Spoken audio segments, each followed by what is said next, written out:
MLB opening week is presented by PNC Bank. We welcome you to downtown Houston today for the 2024 season opener.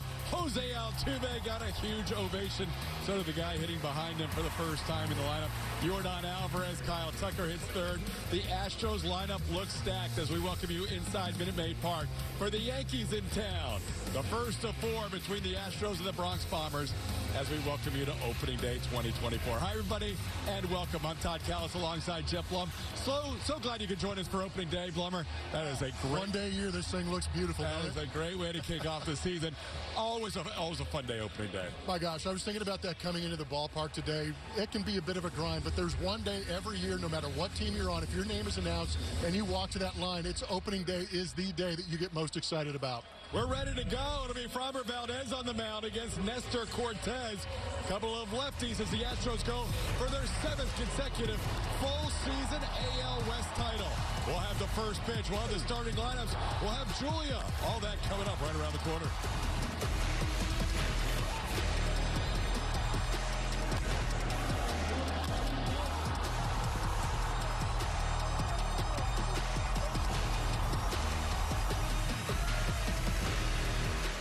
Burger. There's breakfast, and then there's Whataburger breakfast, served 11 p.m. to 11 a.m. And by Rooms to Go, where you get incredible savings all month long during the Rooms to Go anniversary sale. It is here. We made it, y'all. Opening day 2024, and the team that was just one win away from going back to the World Series returns this year with just a few changes to the roster, but they come in with that same mentality, those same expectations that the Astros fan base has grown very accustomed to. So a hungry group. They came in hungry. Of course, the spring training, they're hungry now. Who's going to lead them? We'll take your pick with this group and all their experience. Take Kyle Tucker, for example, who said this team continues to fight to get better. Their only goal is winning another World Series title. And of course, they're missing some big names. We saw Michael Brantley throw out the first pitch, but the culture still remains, and they're going to take the field here in just a second to kick it off. Framber Valdez is going to throw the first pitch of the 2024 season when we return on Space City Home Network. It's hard to do, even harder to maintain. In baseball, it's the ultimate test. 162 games of grind and grit. A battle of skill and will over 6 long months. Fight hard enough. Play well enough. Get lucky enough. And maybe earn a shot at grabbing the ring. A glorious moment that shines brightly, but fades quickly on the horizon of another long, hard season. And on that horizon, a question whose answer unlocks the door between winning and greatness. The Houston Astros didn't just answer the question, they are the answer.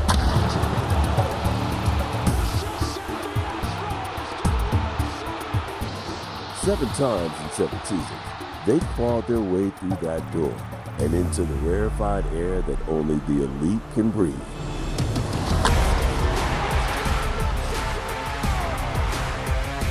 2 World Series championships, 4 American League championships, 7 consecutive ALCS appearances.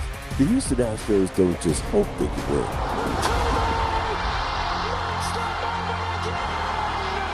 They expect to win. It's a mindset. An insatiable desire for greatness that can't just come from one player or 2. It takes everyone, from the top down and the bottom up, leaders and soldiers. It's a standard embodied by a city. A relentless pursuit that never falters, never wins, never stops. Tonight, the pursuit continues. The pursuit that defines greatness and cements dynasties. A pursuit and a question. Will the Houston Astros be the answer again? The Astros begin their quest, game 1 of 162 in the championship season this afternoon, looking to become the first team ever in the American League with 8 consecutive championship series appearances. They're already unprecedented with 7 in a row. There is the brand new skipper, the 20th manager in Astros history, Joe Espada, making his debut as a manager today.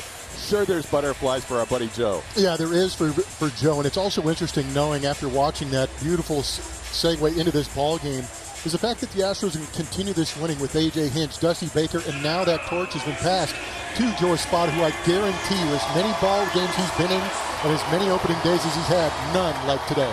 Fitting that he faces the Yankees in his first game as Astros manager, longtime coach with New York before. He spent his first 6 seasons with the Astros as the bench coach, and now takes over the helm. And he'll send his left-hander out to the mound for opening day. Of course he will. That's what we've done the last couple of years, is send Framber Valdez out there to be that opening day starter for the Astros. This will be his 3rd consecutive opening day start for the Houston Astros. He will tie Dallas Keuchel in the sense when Dallas Keuchel went 15, 16, and 17 as the Astros opening day starter. Last season, 12-11, probably a little bit of a disappointing season for Framber Valdez. We saw him be an all-star in that first half of the season. Second half wasn't the same story, even though he did have that no-hitter, marking the first no-hitter for a left-hander in Astros history. But 200 Ks last season. He'll be looking to pile up on those strikeout numbers again this year. And today he faces a team he did not face last year. The New York Yankees hasn't taken on the Yankees since 2022. And here they are as they line things up for Aaron Boone. Gleyber Torres will lead things off at second base. Juan Soto, the big addition in the offseason, will bat second. Aaron Judge hits in that 3 spot. Giancarlo Stanton will DH and hit 4th. Anthony Rizzo at first base hitting 5th. Anthony Volpe as he'll hit 6th and play shortstop. It'll be Alex Verdugo in left field. He'll bat 7th. Jose Trevino behind the plate. Trevino batting 8th. And Oswaldo Cabrera gets the opening day start at third base. The switch hitter will bat 9th. The Astros starting defense is presented by Xfinity, and there is Jake Myers making his 2nd consecutive opening day start in center field. This year he's flanked by Chas McCormick, who hasn't started an opening day game since 22, and then Kyle Tucker, who's back out there in right, as you would expect. Bregman, Pena, Altuve, Abreu on the infield, and the Astros' new starting catcher is Yainer Diaz. Probably a big day for him, too, because he knows he has the reins now as the everyday starting catcher. Yeah, I'm sure he was probably one of the guys that was anxious for this season to start, knowing that he would be that #1 guy. He was fortunate enough to make the team out of camp last year. Was kind of that backup and underling of Martin Maldonado. And throughout the course of the season, proved his worth with his stick. And a little bit slow in spring coming out of the gates as far as the bat was concerned, but I wasn't even thinking about that, and I don't think he was either, because the stick will play. It's just how is he going to handle this pitching staff, and what a way to get it started here on opening day with Framber. Yeah, as we know, Framber always pitched to Martin Maldonado, so this will be the first time in a regular season game these guys have paired up as the battery for the Astros. Yainer also hasn't caught Justin Verlander, but he'll do that when JV comes off the IL. Here we go, opening day 2024. About to get underway. It is the New York Yankees in town, and why not? Because the Astros have had to get by the Yankees 3 times in their quest to get to 7 straight ALCSs. First pitch for Framber of the season is a called strike. And we are underway. James Hoy, the crew chief, calls that a strike and says we've got to fire that ball away for posterity. That is a historic baseball, the first pitch of the season. So Gleyber Torres takes a strike. It's 0-1. I think Framber kind of liked that ball. He did. He had it all rubbed up the way he wanted to, and he has to toss it away after dotting up a strike on the outside edge. See what Torres did in his 5 games against the Astros last year. Gleyber now batting leadoff on opening day for the Yankees. Batted mostly in that 3 spot for Aaron Boone last year. The last time he hit leadoff was on July 31st of last season. But what a quartet they have at the top. Actually, you go all the way down to Volpe or Verdugo if you want, but they have some big boys behind Torres and Juan Soto, Aaron Judge, and Giancarlo Stanton. They had to make an adjustment to that lineup. They just were not scoring the amount of runs that they wanted. Obviously, adding a guy like Juan Soto who's on deck is a guy who's a high on-base percentage, OPS type guy. But they needed to create some traffic on those base paths, because anytime you have the thunder of Judge and Stanton, you want guys on base just in case they run into one. Framber with a 1-2 pitch, trying to hold up on a check swing, and he does. First base umpire is Rob Drake. It's 2-2. Pretty close on that curveball down. Matches from Supermo is going to show you that check swing. You can make the first call of the year. Looked like the right call early on. Everybody on their toes and ready to go here opening day. A big crowd, a sellout as you could imagine on opening day against the Yankees. The 2-2 pitch just missed the outside edge. Yainer tried to frame it up, but it's 3-2. That changeup tried to hold on to that outside corner. Torres was down in the count 0-2, and now the count's full, and Gleyber will use his timeout. Gleyber, 27 years old now, led the team in runs scored last year with 90. And his career numbers against Framber, 3 for 11, including a home run.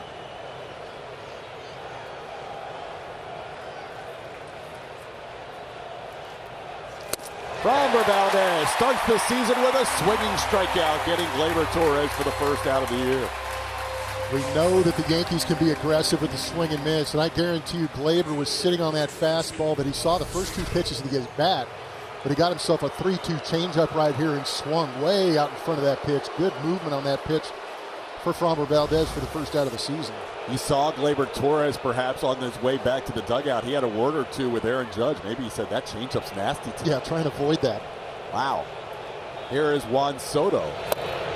Here's the big acquisition for the Yankees in the offseason. Juan Soto coming over in a trade from the Padres, signed a 1-year, $31 million deal with the New York Yankees. Spent his first 5 seasons with the Washington Nationals, then a year and a half with San Diego. That is in on Soto and backs him off the plate. It's 2-0. You know what, TK, when you see the hitter go back and talk to the guys that are on deck, a lot of time it's to let them know about what they saw out of the hand, if they were able to pick up something quickly out of the hand, but it's also telling them the shape of the pitch. It had good downward break. I saw this kind of rotation on it, but it was moving down and away. Just that conversation of what to possibly anticipate when those guys get up there.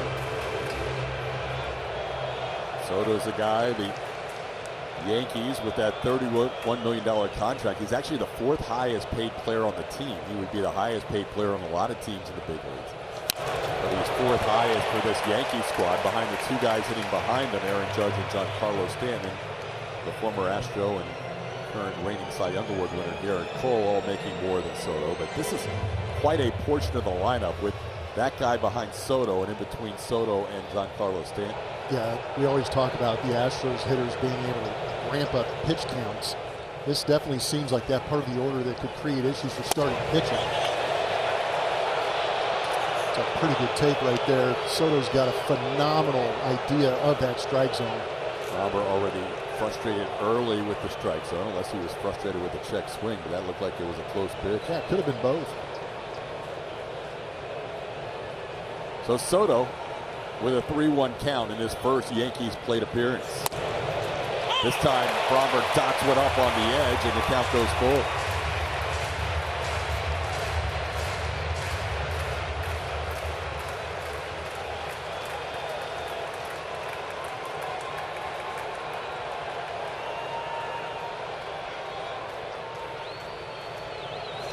On the ground, just foul. There's that big 3 in the lineup, adding Juan Soto to the production potential of Stanton and Judge. I think the big number for me is across the bottom, that 106 and 101 games played between Judge and Stanton. The idea is keep those guys as healthy as they possibly can to give them more opportunities. But when you have a guy like Juan Soto who is constantly on base ahead of them and putting together such tough at-bats, it can only help those guys be able to produce a little bit more as far as the runs are concerned. Soto played every single game last year with San Diego, 162 games played. But you're right, they're hoping for better health for Judge and Giancarlo, who barely eclipsed 100 games played each last year. Soto, who led all of baseball in walks last year, drawing 132, giving Framber Valdez a long first at bat with a 3-2 count.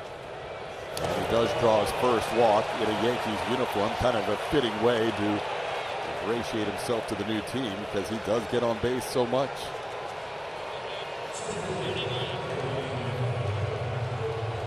Last year for Soto, just a 275 batting average, but it turned into a 410 on base percentage when he added in the 132 walks. So here's Aaron Judge. Judge led the team with 37 home runs and 75 RBIs. That's one grounded towards Bregman's left. He gloves it to Altuve for one. The turn. It's a double play. Framber's best friend as he rolls up another double play to end this first inning of his first start.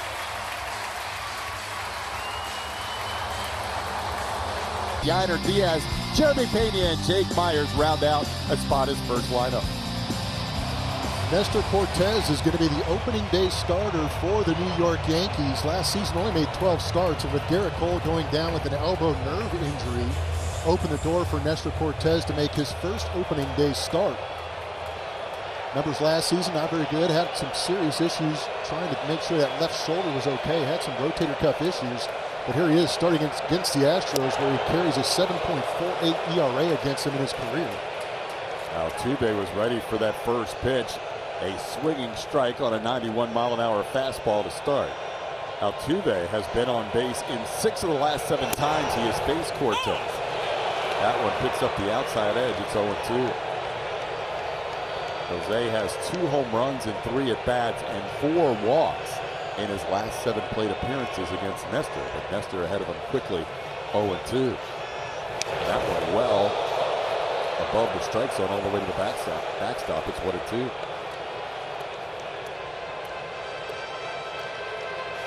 Altuve signing the 5-year extension this offseason. Starts the year with 2,047 hits. And he goes down on strikes here. Nestor Cortez picks up a strikeout of the first batter he faces on the season.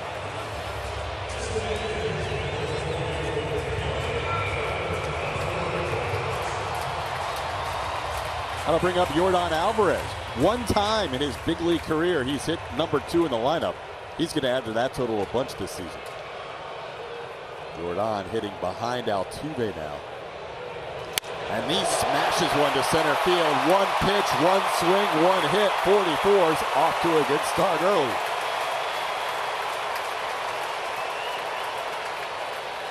Not shocking.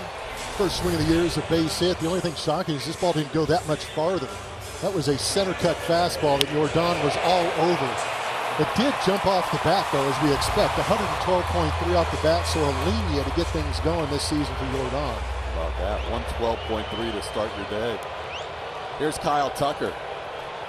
It's a new look lineup this year with the lefties batting back-to-back, Alvarez and Tucker. Tucker takes a strike. We saw Yordan early this spring start to hit out of the 2 spot, and then the final week of spring training is when Joe Espada moved Tucker into the 3 hole, and he's kind of stuck with that ever since. Yeah, that's one thing that's going to be maybe the norm or a little more unorthodox about Joe Espada is that he's not going to worry about backing these guys up back-to-back in a lineup. They're the only 2 left-handed hitters in the lineup. You've got John Singleton and Victor Caratini on the bench who can give you some left-handed at-bats, but Joe Espada said, I'm going to put my 2 best hitters back-to-back and dare you to get them out. Big swing, a foul tip. It's 1-2. Tucker finished 5th last year in the MVP voting in the American League. And he has always hit lefties well. Last year hit 300 against lefties and a 934 OPS. Nestor has given him a little trouble, though. He's just 1 for 8 against this Yankees left-hander. It's 2-2.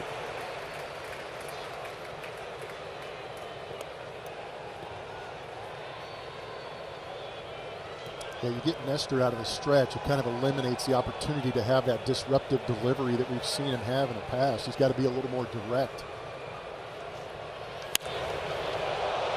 Tucker fouled back out of play. 4th straight opening day start for Kyle Tucker.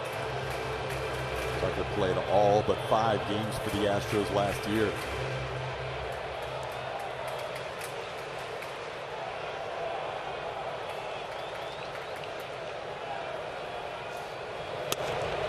Up and count runs full. Yordan had not attempted any steals last year. We don't anticipate him stealing much this year. We'll see what happens here with 3-2 though with 1 out. It's been all fastballs to Kyle. Yordan stays and Tucker fouls 1 back.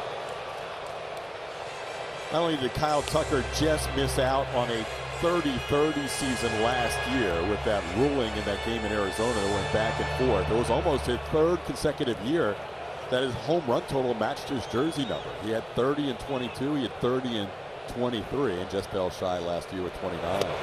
That's a walk. Astros will have 2 on for Alex Bregman. What's on Tap is presented by Art Car IPA. One of the thoughts for Joe Espada about hitting Bregman in that 4 spot was how good Alex was last year with runners on. A 928 OPS, a 302 batting average. And those numbers compare much better than when he hit without any traffic on the bases. Now he hits with first and second and 1 out. Well, he looked extremely good to finish up spring training, and here he finds himself with another opportunity to do damage here to start the season. Bregman takes a strike at the top of the zone. Here you see his numbers against lefty. Unusual for Alex to not hit lefties last season. He was 3 for 9 with a home run against Nestor Cortes. But he's down in the count quickly to the left-hander here, 0-2.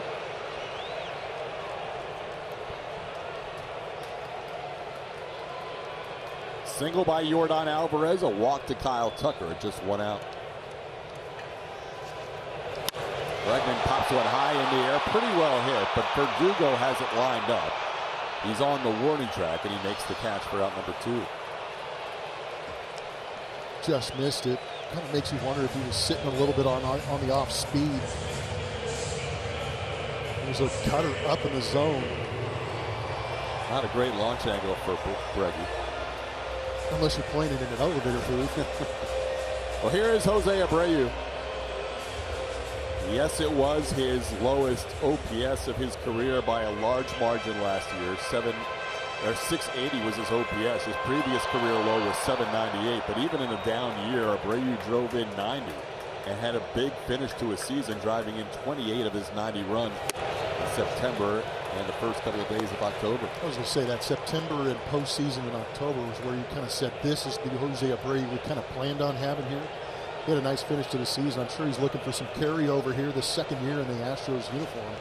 There's got to be, I don't care who you are, some impact when you go to a new team after being your whole life with one organization in the major league. And you think about it, he was a superstar. He was the guy in Chicago, and he moved into a lineup where he was hitting 5th, 6th, 7th at times.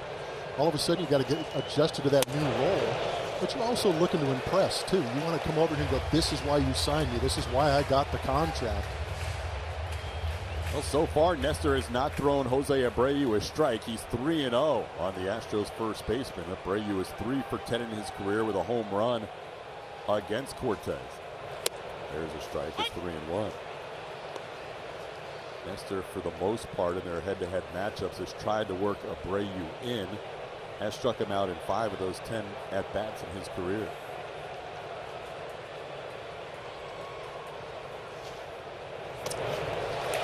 Down and in with that 5th pitch, and that's a walk. Second walk allowed by Nestor in this inning, and the Astros will have the bases loaded for Chas McCormick and a quick visit in this first inning,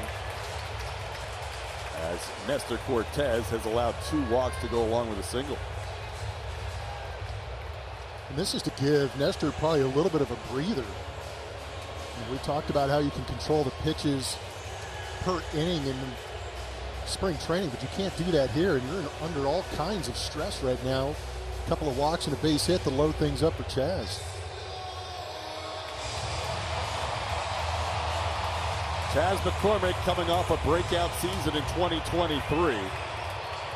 Batted .273 with 22 home runs. He had a 1,008 OPS against left-hand pitching last year, batting .325 against lefties. Well, there's been a lot of fastballs from Nestor early in this game, too, and that's one thing that Chas can take a bite out of. Chas has never hit a grand slam in his career. It wouldn't be a bad time to kick off your season with your first ever pitch up 1-0.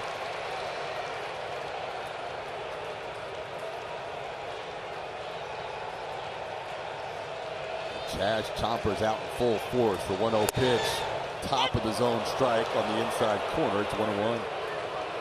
Yeah, if you're Chas, you're just going to dare Nestor Cortes to try and continue to hit that spot. That is not a tough part That's a very tough part of the strike zone to hit, not make a mistake.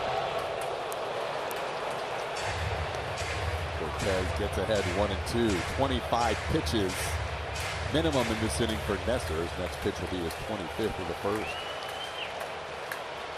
Alvarez, Tucker, and Abreu on the bases. Some misses up in this inning from Nestor. Yeah, it might be a little bit of fatigue. I know he's trying to work Chas up a little bit because we know Chas can smash middle down and drive it the other way. But the cutters were up, the fastballs were up. Definitely changed that eye level. It's the outside edge. We have ourselves a full count. Everybody will be moving on the first inning bases loaded 2-out situation. And this Minute Maid Park crowd is rising already. This is how you want to see it throughout the course of the season, early and often. They are standing throughout Minute Maid Park for this first inning delivery.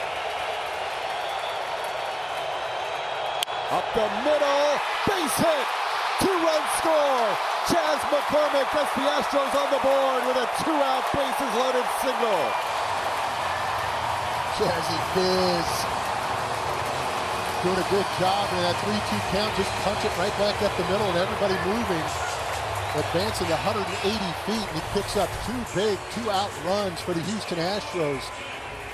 Kind of went out there and got that pitch a little bit and pulled it away from that lack of a shift being played against him. And with everybody moving on the pitch, they advance easily. Nestor Cortes did not have a great spring training. Gives up 2 runs in the first inning in this opening day start, his first ever. He might be being a little bit polite. It was a 7.7 ERA in spring training. Now he faces Yainer Diaz. Diaz, opening day starting catcher. Last year he was the opening day starting DH. He fouls one back off the top of the screen. It's 1-1.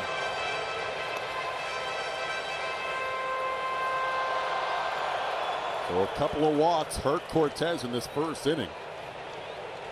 And a 3-2 pitch sent into center field. Easily scored 2 with all the runners on the move.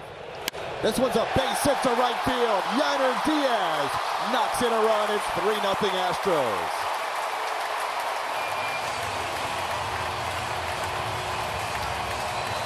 This lineup is thick. Now you're going to get an everyday dose of that guy, Yainer Diaz. And that's kind of something we picked up on a little bit last year, is his ability to go the other way in some RBI situations. Instead of trying to open up, hit that big 3-run bomb and really make a splash, he just takes what's given to him, finds some open space, and shoots it the other way to keep this inning going. The last thing Aaron Boone was planning in his opening day of 2024 was to have his bullpen moving in the first inning, but Nestor Cortes is already over 30 pitches. As he takes a strike here, does Jeremy Pena. It's 0-1. And already bullpen action in the first inning for the Yankees. That is the right-hander Nick Burdi warming up. Jeremy may have left his own there. It's 0-2. JP, good numbers against Cortes. Limited at bats, but there you can see 3 for 6. Does have a career home run. He is one of 4, make it 5 Astros in this lineup with a home run in their career against Cortes. Chopper off the plate. Nestor backs up, gloves it on the mound, and his throw in time to get Pena for the final out of the inning. But a good first inning. Yeah, 2-out RBIs. We know we love the Lightning with those 2 strikes, and Chas brought it initially. Everybody on the move with the bases loaded. He took a pitch on that outside corner, punched it up the middle. By Ford, Framber Valdez, we talk about his dominance and ability to go out there and get outs. He does a very good job of getting outs with that curveball. That is his best pitch. He will use that 2-seamer to get to that curveball, but at 1,564 curves thrown, only 12 extra base hits allowed on it, and only 1 to left-handed hitters. That is a dominant pitch. You can create different shapes and velocities with it. Framber Valdez, year after year, that curveball has been the constant. Framber facing Giancarlo Stanton here to start the second inning and delivers a fastball for a strike. Giancarlo, 34 years old. Hit lefties much better than righties last year. 265 against lefties, 191 overall. Had a 942 OPS against left-hand hitters. This one grounded towards Pena. Jeremy will make the play, and Stanton is retired for the first out of the second.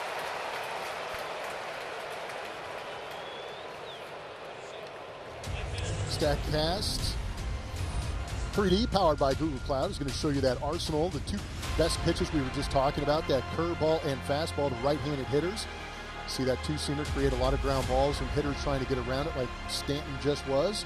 Against lefties, he'll ramp up on that fastball, kind of move to the curveball, cutter, change up a little bit to left-handed hitters. Anthony Rizzo, the batter now, he's a guy that hardly ever sees a Framber Valdez curveball. Almost all sinkers and cutters when Framber faces this left-hand hitting first baseman Anthony Rizzo. They had quite a memorable first matchup against each other. Rizzo, in his first time he ever faced Framber, June 23rd, a couple of seasons ago in 2022, had a 16-pitch plate appearance. The first time he faced him, and he walked in that plate appearance. Ahead of the count here, 2-0.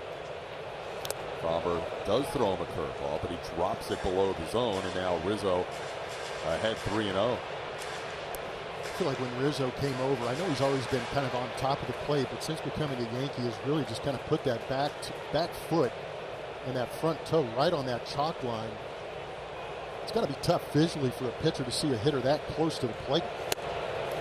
Framber walks Rizzo on 4 pitches. Second walk allowed by Valdez. Bring the family out to the ballpark on Sundays and enjoy Kids Run the Bases, presented by Alshon Foundation Solutions.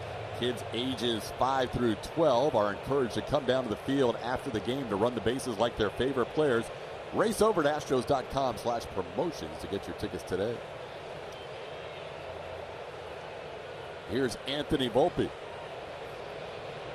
22-year-old shortstop gets his first at bat of the new season. Played 159 games in his rookie year, the most of any of the Yankees.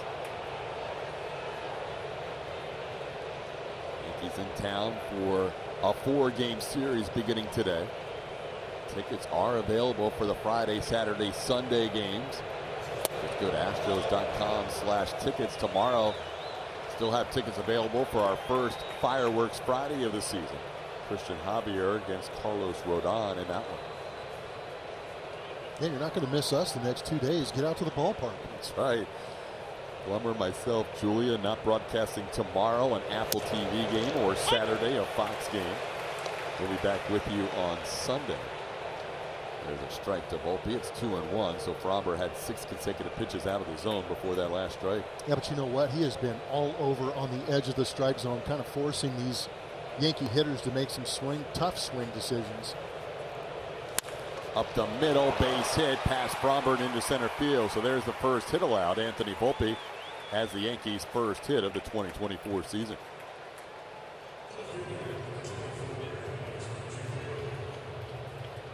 Well, a lot of the attention was on the acquisition of Juan Soto, and the other acquisition they made coming over in a Yankee and Red Sox trade is Alex Verdugo. Verdugo facing Framber Valdez tonight, left-hand hitting, left fielder.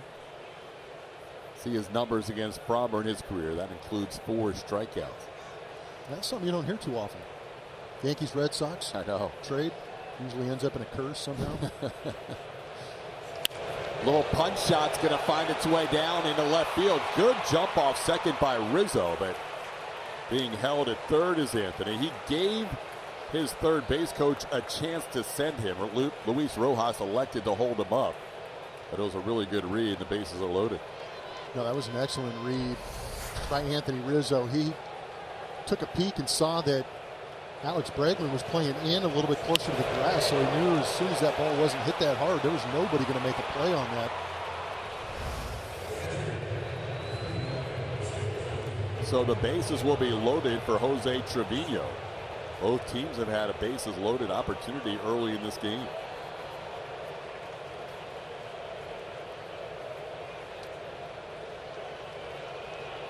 Trevino hit lefties better last year, hitting .268 against lefties, .210 overall.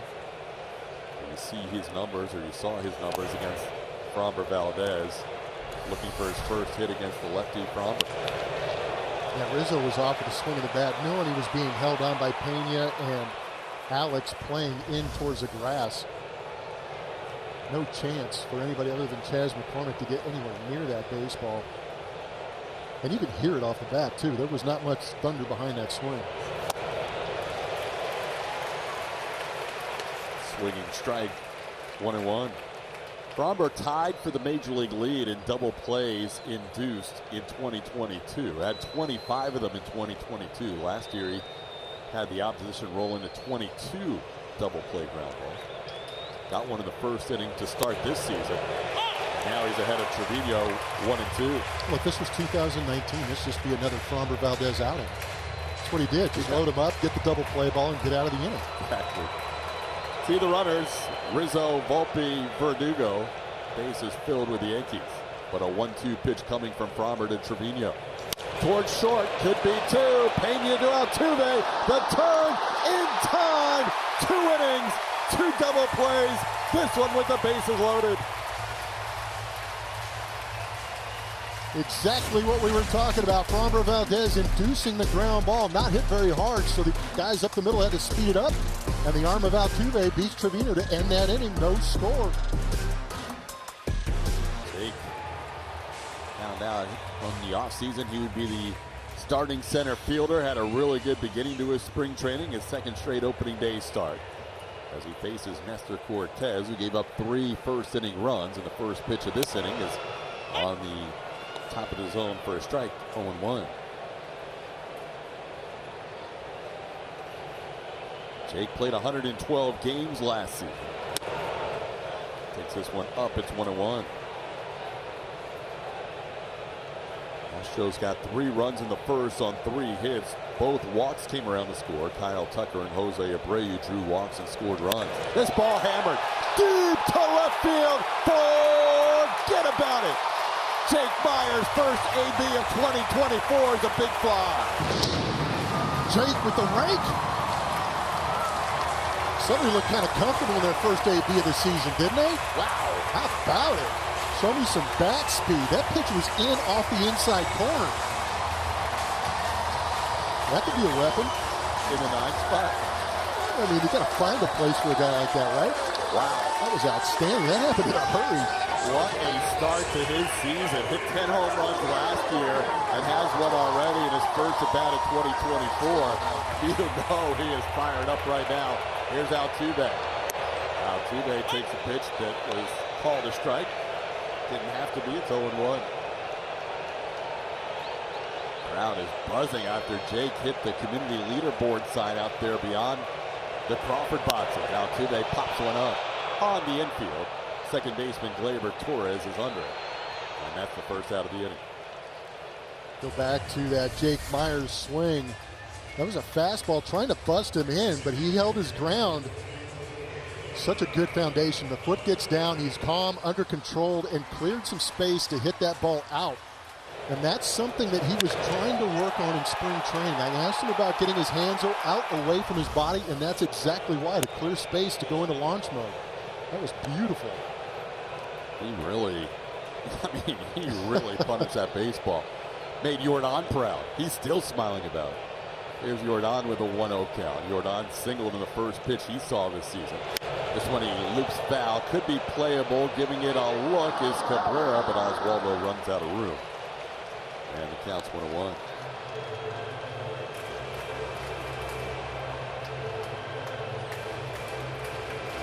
Yordan Alvarez with a 990 OPS last year. If he had enough plate appearances, that would have been 3rd best. 31 home runs, still led the team. Swinging strike here. The count's 1-2. Jordan played 114 games last year. Missed a chunk of the season with an oblique injury. He missed 48 games total.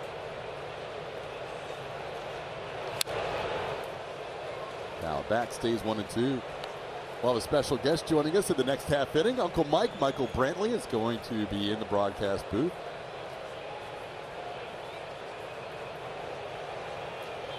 1-2 pitch. Jordan just kind of reached out, and he'll send this to center field where Aaron Judge is there. And that's the second out of the inning. Well, it is opening day. This is our 8th together. Julia, take it away. Hey, thanks. The Shiner spotlight falling on Jake Myers, who just went deep right there. He was so fired up, guys. That was a fun home run to watch him and then come through the dugout. But starting center fielder for this club, and he found out early on in the offseason, Joe Espada making that call. He said that was huge for him because it was just what he needed. He could forget everything else, just focus on himself, focusing on becoming the best version of himself. Don't worry about all the noise. There were actually rumors swirling about him being traded away. All of that. He just put it to rest, focused on him. Mental game for him has been huge, will be huge as he continues throughout the year to be such a big part of this lineup. Also, just an up and down battle for him, guys. So it's a really great story. If you think back to the shoulder injury in 2021, it has not been easy for him to get here. So a little bit of that behind that big smile, that big celebration he had in the dugout. 0-2 to Kyle Tucker. Tucker sends this one high in the air towards third base. Cabrera gives it another look. Julia, you probably are the best judge of anybody for this because you see all the celebrations. There's different levels of hype. There's Chaz hype, and there's Jake Myers hype a little lower. Where was that on the Jake Myers sketch? That was up there. Yeah? Oh, that was way up there. That was so up there that he surprised the guys around him. They were like laughing at him. Like, what is going on with you?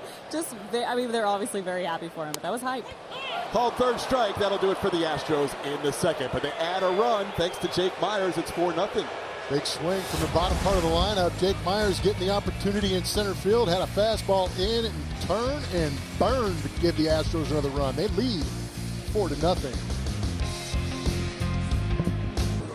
Space City Home Network on the bottom there. Which Astros offseason move was the most important to the team's success over the next 3 seasons? Was Altuve's extension, signing Josh Hader for 5 years, naming Yainer Diaz the starting catcher. Vote. We'll have those results a little bit later. Do we have a broadcasting audition going on in the booth, TK? Yeah, he's normally talking to you, Julia, but now he gets to talk to us. Uncle Mike, Michael Brantley, how you doing? I'm doing great. How you guys doing? I appreciate you guys having me. Thank you for joining us. How weird is it to be here on opening day with us instead of down there? It's a lot of emotions, definitely different, but at the same time, love getting to see my guys. It's an honor to be back here, honor to put on the Astros jersey again, so just very thankful.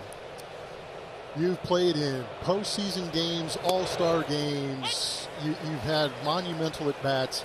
How nervous was that first pitch? So I really wasn't nervous, but everybody was messing with me so much before I got it. I kind of started getting a little nervous. But I was like, no, I got that. I'm not going to throw it hard. I'm not even going to the rubber. Like, I got this, I think. But so there's a little bit of question in there, but we got it done. And there was no doubt Tucker had to be your catcher, right? That's my guy. I love me some King Tuck. Here we go. I mean, you're walking out there. The fans gave you a huge ovation. I appreciate it. My daughter had me a little choked up when I was coming off the field. She almost got me, so I almost shed a couple tears. So I love you, my girl. So. No, it was great to see you out there with the family. It's outstanding, and obviously this is part of your family being here in Houston. I've got to ask you, I probably know the answer, but what is the one thing you're going to miss the most now that you're kind of sitting up here with us?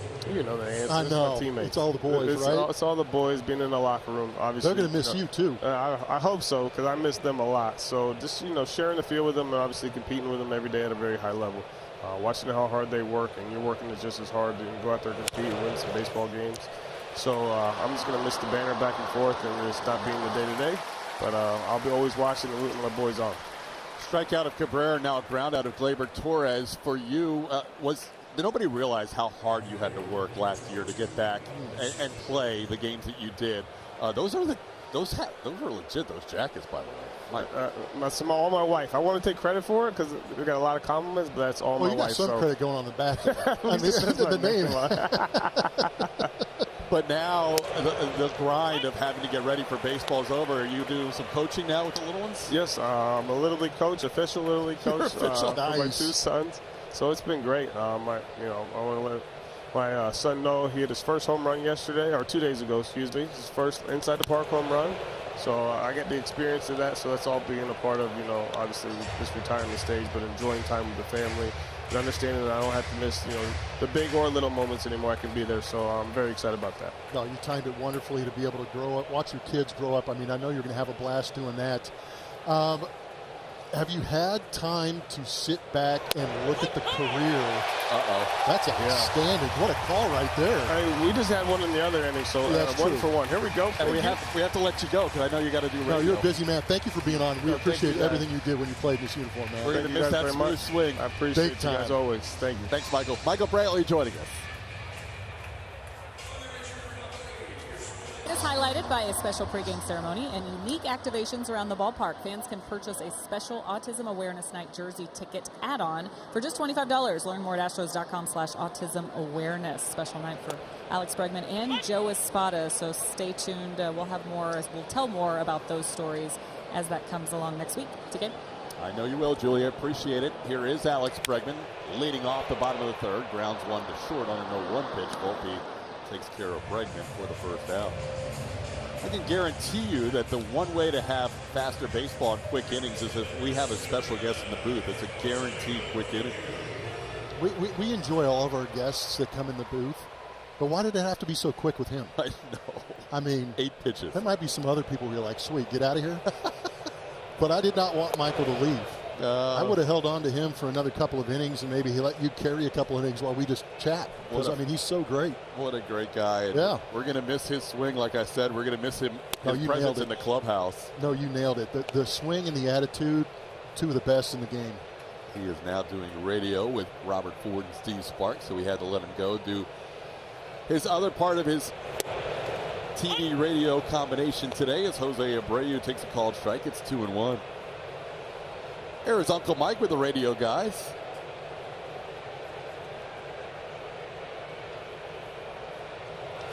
One pitch is lofted in the air into shallow left. Playable for Alex Verdugo. Comes in a few steps, and that's the second out of the inning. Now a word from Jack in the Box. You're looking at my new Smash Jack. One bite, and you'll have a new favorite burger. Welcome to Jack in the Box. So Cortez, after giving up 3 runs in the first and a home run to Jake Myers to lead off the second, has now retired 5 in a row. Here's Chas McCormick. He got the Astros on the board with a bases loaded single his first time up, and he takes a called strike. Chas will use his timeout after taking that strike.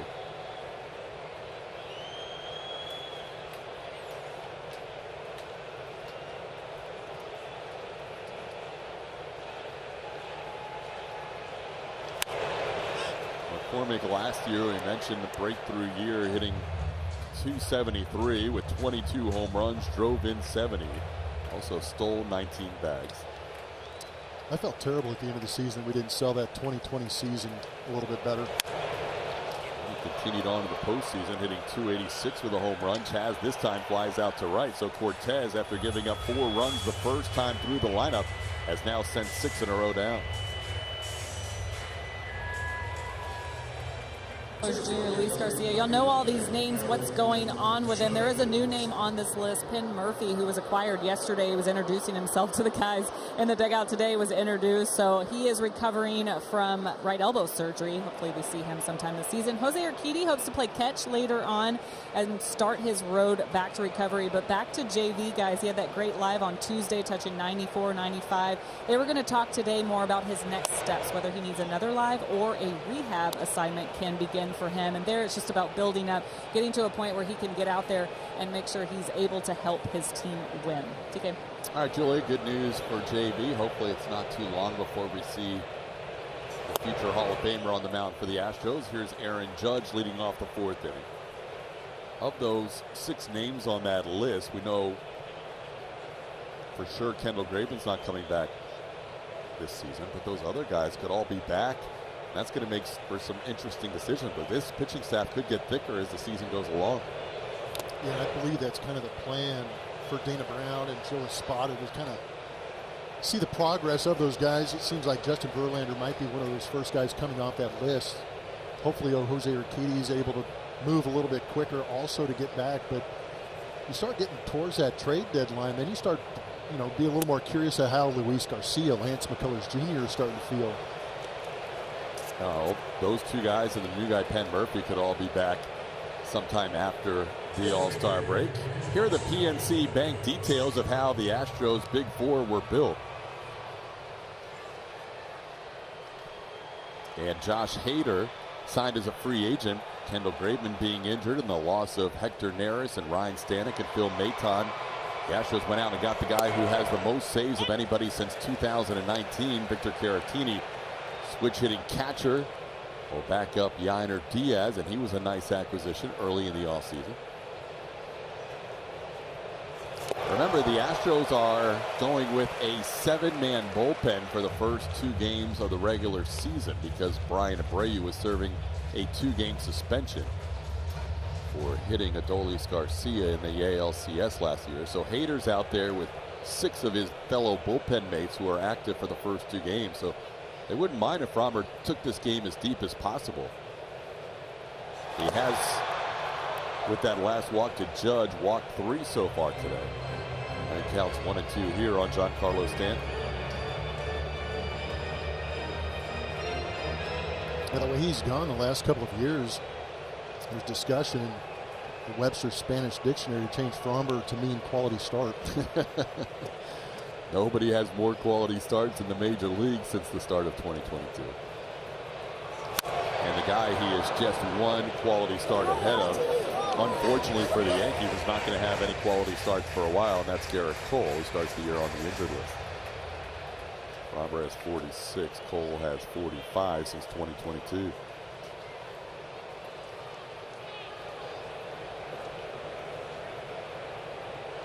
Stanton grounded to short his first time up. Giancarlo with a 1-2 count here. Takes one down in the way, 2-2. Giancarlo geared his offseason workouts around trying to, as he said it, be more athletic on the field this year. We saw him in that 1 game up in the Bronx where he really had trouble scoring, rounding third, and could not really go full speed into home plate and was thrown out by Mauricio Dubon. Slowly hit towards third. He might have to test his wheels here. Bregman's going to let it go, and it hits the bag. Tough break for Framber Valdez. Seems like he has one of those a game at some point, where a little dribbling ground ball ends up being a base hit. Yeah, sometimes that's the problem when you make almost too good of a pitch. It was a changeup fading down below the zone. Just gets pummeled into the ground.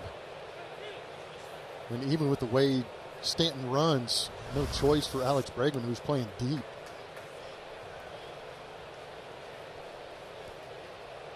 So now Framber will deal with Anthony Rizzo with 2 on and nobody out. Rizzo walked on 4 pitches his first time up.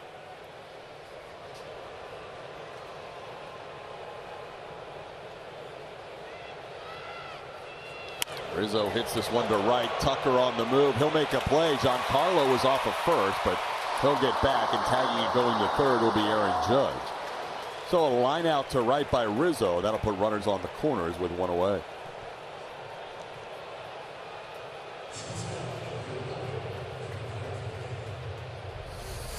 Tuck had a range to his left.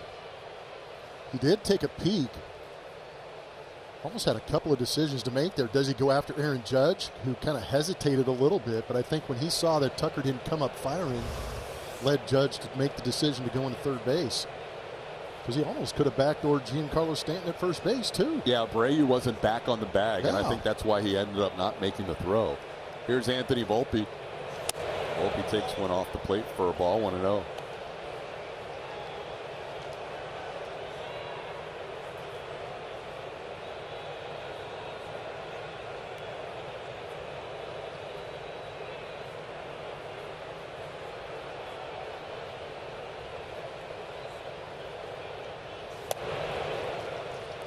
Framber, 51 pitches in now, has fallen behind in the count here, 2-0.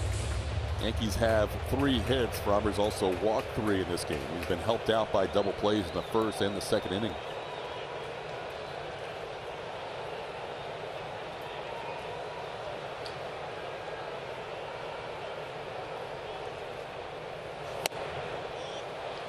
Misses in.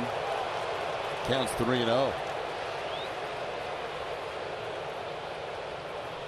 By the way, Giancarlo got up that line in 25.6 on a little chopping ground ball. While it doesn't sound like great speed, that's better than he was at any point last year for the Yankees.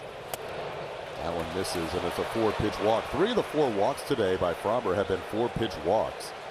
So that'll load him up with 1 out. And I'll draw a visit from Josh Miller.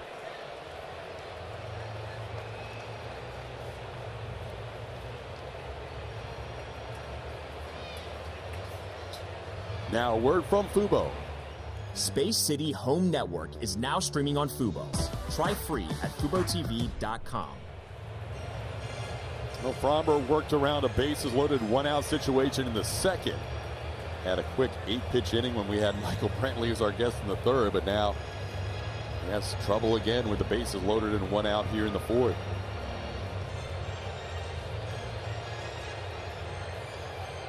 Alex Verdugo will be the batter. Verdugo last year and in his career has been better against right-hand pitching. Last year hit 220 against lefties. Did pick up a base hit. It was a little looping hit into left field his first time up.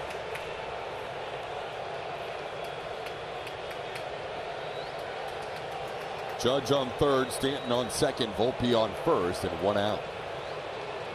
A little bit low, 1-0.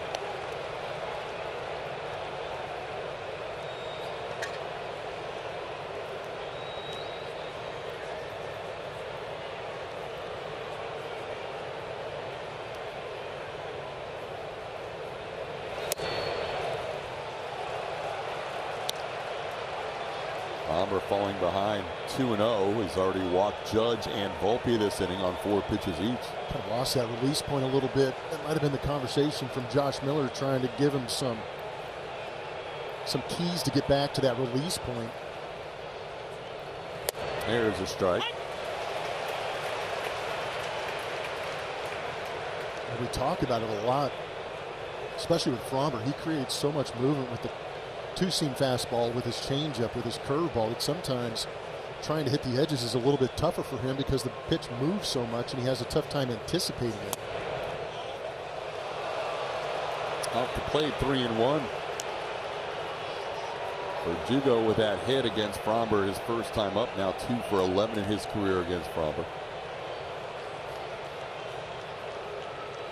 Fromber needs to find the strike zone here. Base is filled in a 3-1 count.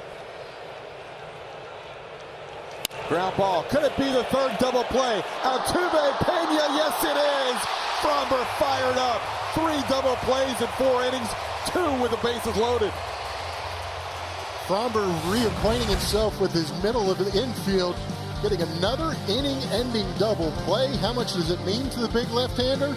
A lot. His 3 innings have ended via the double play ball, and what's interesting is that says changeup, but that might have actually just been a two-seam fastball that Fromber Valdez took a little bit off of to create a little bit more movement and get Verdugo out in front to roll that over to that second base side. He had a tough time in that inning trying to find the strike zone, but found it when he needed to and has kept the Yankees scoreless through 4. I mean, to get 3 double plays in the first 4 innings of the season, 2 of them with the bases loaded. Yainer Diaz grounds out on a 0-1 pitch to start the bottom half of the 4th. You mentioned Fromber being at the top of that list for the league leaders in 2022. He might run away with that category this year on the pace he's on now with double plays behind him. Here's Jeremy Pena, who bounced back to the pitcher Nestor Cortez on a chopping ground ball his first time up. That ball's hit towards left center. That'll be down for JP's first hit. Verdugo slides and makes a nice stop. JP's going for 2. Head first slide, safe. JP flying into second with a double.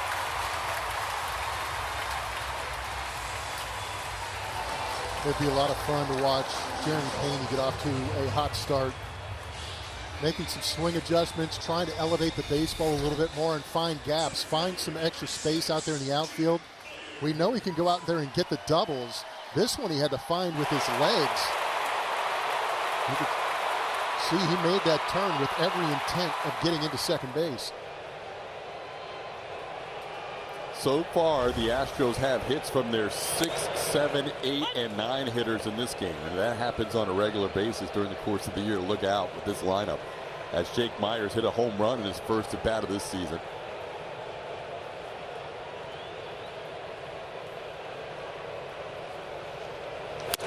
Jeremy Pena with a sprint speed of 29.4 going home to second.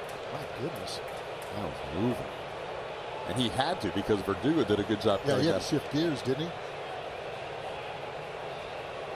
he? JP home to second in 8.00, 8 seconds flat. That is getting it done. Now Myers down in the count 0-2. And Jake goes down swinging. That'll be Nestor Cortez second, make it third strikeout of the game.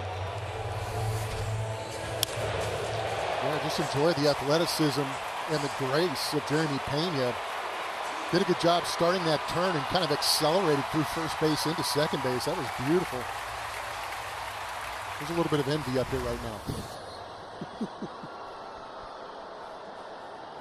Here's Jose Altuve. Altuve looking for his first hit. Altuve takes the first one for a strike. Jose, today is his 12th opening day start. If you remember, didn't start on opening day last year because he was recovering from that hit by pitch and the thumb injury from the World Baseball Classic. But 12 opening day starts. Only Jeff Bagwell and Craig Biggio, who leads the Astros all-time list, have more opening day starts than Jose Altuve. Altuve 0 for 2 today. A strikeout and a pop-up. That hooks this one foul. We mentioned the 5-year extension for Jose, so it's this year plus 5 more years after that with the deal he signed with the Astros this offseason. If he averages 160 hits a year for the next 6, including this year, he'll be over 3,000 for his career. That's nothing. As long as he stays healthy, right? That's all it is. As long as he stays healthy and those legs stay good for him, he's going to be able to crank those out relatively easily. Because like TK is saying, it's a matter of how many times can he be on the field. The more games he plays, the better opportunity there is. Swing and a miss at that fastball, and that'll do it for the Astros. Might have been a cutter up. That'll do it for the Astros in the 4th. 4 strikeouts for Cortez. The Astros lead after 4-0. Golf up for Street Fest out there. Fans showing up early in this beautiful afternoon to see my guy TK with JP France. Hunter Brown apparently was getting the fans going today. So as good as TK is, he got a little help from Hunter Brown today. He was hyped. Hunter showed JP what to do out there. It was pretty cool. It's outstanding and good to see. A lot of fun being with the fans. Yeah, fans were revved up. Hunter was revved up. JP was ready to go. We know when Hunter's starting. It'll be the game on Saturday, game 3 of the regular season. We're not sure yet if JP's going to go Sunday to wrap up the series or Monday to kick off the Jays series, as Jose Trevino leads things off for the Yankees here in the 5th. Trevino grounded into one of 3 double plays Framber Valdez has induced so far today. A 5-4-3 in the first, a 6-4-3 in the second, and a 4-6-3 in the third. Framber has been able to work around a lot of traffic, 3 hits and 4 walks in his first 4 innings of the season, but no runs scored. And he has missed on the first 3 here to Jose Trevino. So Framber's command issues continue. More walks or more balls than strikes so far in his outing. And fortunately for him, none of them have come across the board. He's walking a fine line. Pitch count's still in great shape, though, because those double plays have been turned. 2 outs with 1 swing's a huge thing. That is another walk. That is 5 walks issued by Framber. We are just 1 batter into the 5th inning. And there's just portions of lineups that you really don't want to let get on base with the free pass, and that would be the bottom part of these orders for some of these teams that are a little top-heavy like the New York Yankees are. He's had 7 3-ball counts, and 5 of those 7 have resulted in walks. Here's Oswaldo Cabrera. Cabrera takes one off the plate, 1-0. Framber has a career high of 6 walks and hasn't done that since 2021. He's at 5 walks right now. 2021, the last time he walked 6, that was against the Rangers. Early in his career, he walked a half dozen a couple of times. There's a strike. It's 1-1. Dropped in the curveball to get back in the strike zone. The 3 double plays, as you can see, ties his career high. He's already done that in the first 4 innings.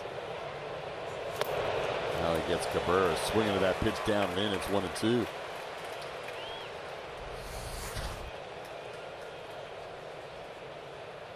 It's a really good curveball. See it on that inner third, you feel like you're going to have enough time to be able to open up and put a swing on it. By the time you get to where you think it's going to be, it's breaking below. Could be the fourth, but JP can't quite make the play. Just too far to his left. He was going to probably be able to get one. Cabrera was going to beat the relay, you would think, but JP could not quite get that ground ball. Yeah, that ball was hit hard. Pretty good pitch to hit, 2 strikes down. Caught a lot of the plate. It's going to take a little bit of extra effort from the Gold Glover to try and get him out.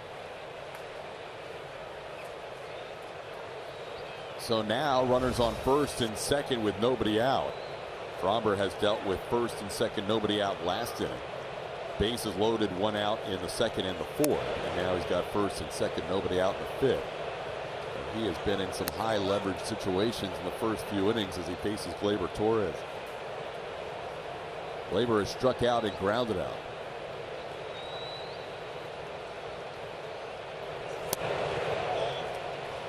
The bottom of the zone, 2-0. 70th pitch coming for Fromber, looking for his 35th strike.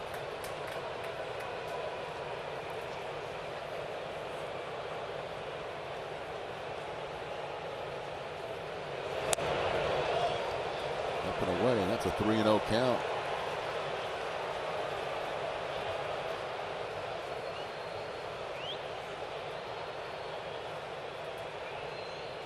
Suggesting a new baseball. Fromber agrees.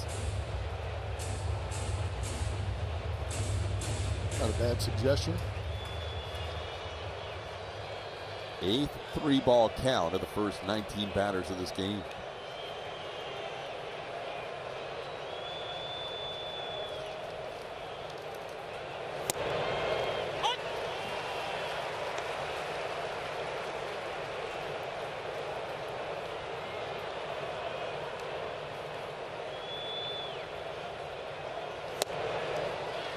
Take mode, it looked like for Torres those last 2 pitches. Yeah, it's kind of interesting. And you know what? Fromber's not one of those guys who can just lean back and say, okay, I'm going to get a 4-seam fastball, 3-1, 3-0, 3-1. I'm going to tee off on him because his ball moves so much you can't really anticipate. Maybe you can look out over the outside corner of the plate and try and anticipate some of that late tail away from you.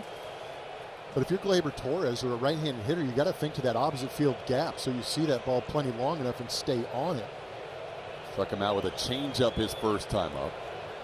This one down and in with the curveball, and that'll load him up. 2 walks in the inning, 6 walks, tying his career high. And the Yankees will load up the bases for the 3rd time in the last 4 innings. So many times you can flirt with danger. And this might be a little more of the extreme variety heading into the Soto Judge area of this lineup. Nobody out. Bases filled. Juan Soto, Aaron Judge, Giancarlo Stanton, the next 3. There's a strike. Hit the outside edge with a cutter, 0-1. Soto has walked and struck out looking.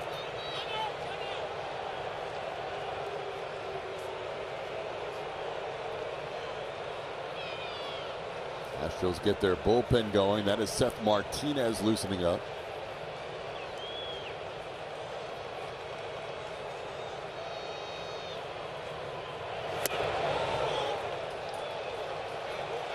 Close call, but it goes Juan Soto's way. It's 1-1. I think Juan Soto's trying to figure out where James Hoy's zone is. Remember last at bat, he got rung up on a pitch out of the zone.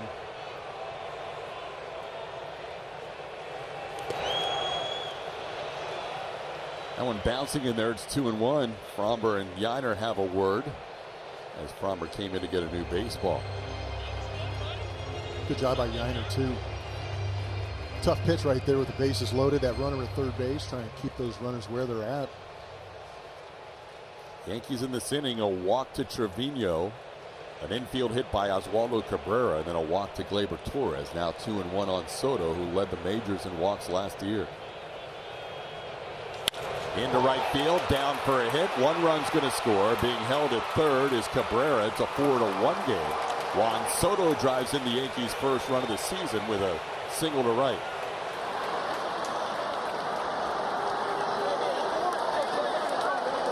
Pretty good swing by Juan Soto. He got a two-seamer. You watch this run back in on the hands, but he's able to get on top of it. Rake that into right field. Right now, so far, just station to station, only allowing one run.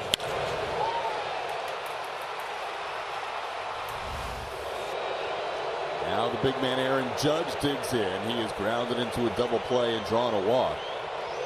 Judge takes one for a strike, 0-1. Judge has had a hit in all 7 of his opening day starts in his Yankees career, hitting .429 on opening day.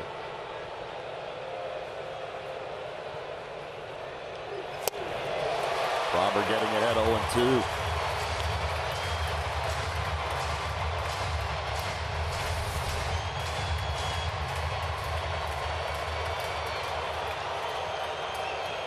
Big swing from Stanton, wanted to do some damage. Pitches never got there.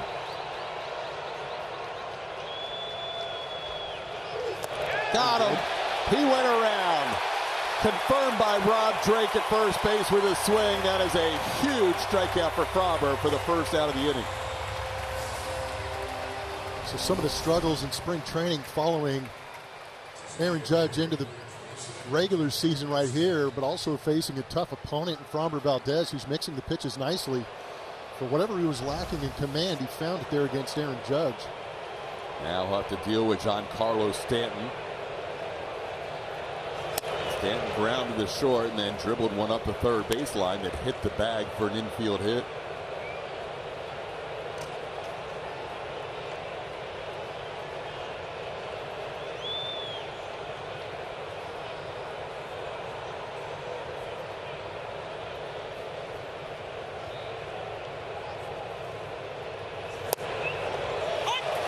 Delayed call, but a strike. Stanton didn't like it, 1-1. But again, I think that's where the Yankees are kind of wondering where the bottom of the zone is, and some of these pitches just off the edges.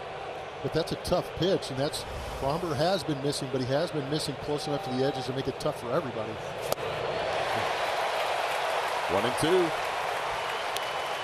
So 2-strike pitch usage for Framber Valdez. We know that he is extremely heavy on that curveball. And how about it leading the way at almost 41%, followed by that cutter, the two-seam fastball, and that changeup. You might see the cutter move to the bottom of that list this season. We'll have to keep track of it. Ground ball foul. Little curveball getting him out in front, maybe elevated a little bit too close maybe to the hands of Giancarlo. See a Yankee at every base.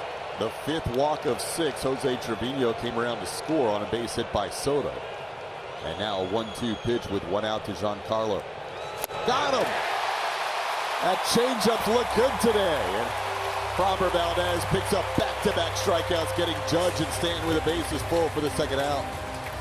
It's been the issue for the middle part of this order for the Yankees has been that swing and miss. And we've seen over the years the Astros able to exploit that.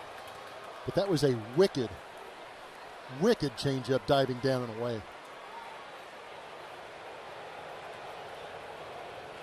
So now Framber can see his way out of this inning with only 1 run if he can get Anthony Rizzo, who has walked and lined out to right.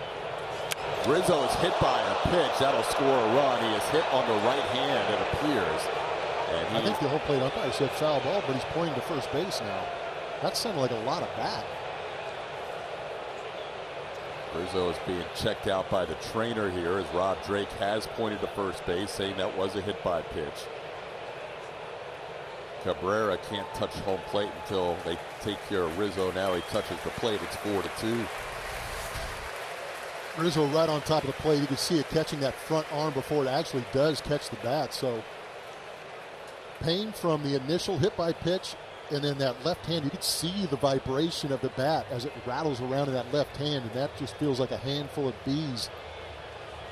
You mentioned how close he gets to the plate, and maybe it did phase Framber, who's going to leave this game 1 out shy of qualifying for a W.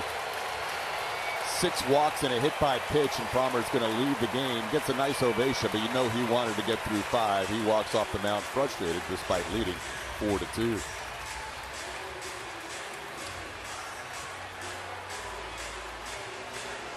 Seth Martinez, the new pitcher, facing Anthony Volpe. Here's the numbers for Seth Martinez in 35 games last season. Did inherit 17 runners last season. Was able to work out. That did not let any of them score. So big situation right here, coming in relief of Framber Valdez. He's fallen behind Volpe 2-0.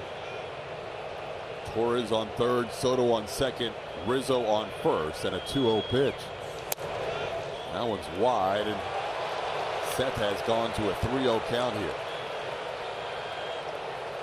Tough situation to start your season.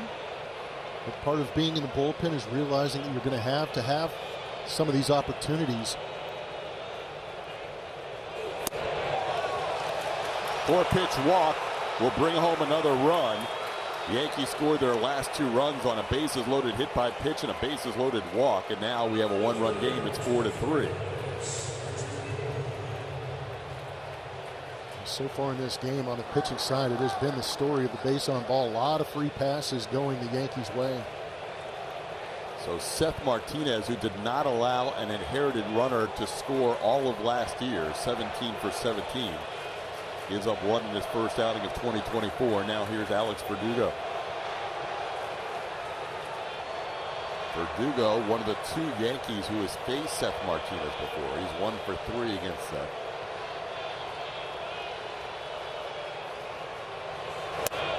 And he sweeps the slider or sweeper in. He is missed with the first 5 out of the bullpen. Yeah, I think with Seth, it's a little more of that sweeper. He's got that 3/4 arm delivery, creates good arm side movement, but also that sweeper coming across the plate. Did a good job against lefties, or did not do a good job against lefties last season. They hit .333 against him.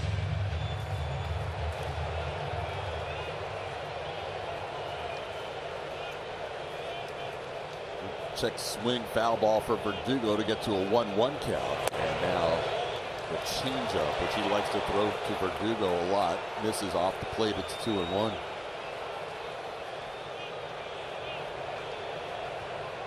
Yankees with 3 in the inning with only 2 base hits.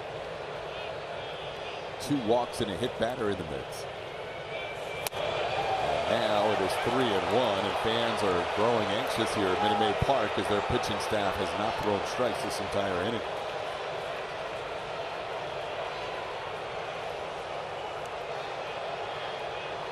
Rafael Montero now warming up in the Astros bullpen. He has not yet thrown a pitch from the rubber, just started to loosen up.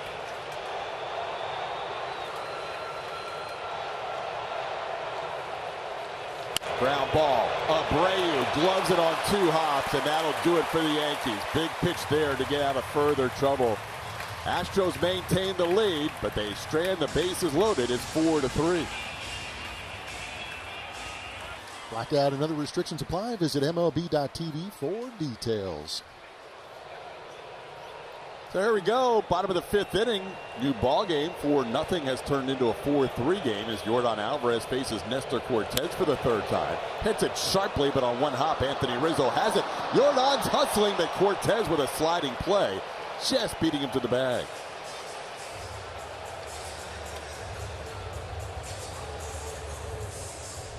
Rizzo had to sit back on this. It was a little bit of a late break by Nestor Cortes as he almost got caught watching.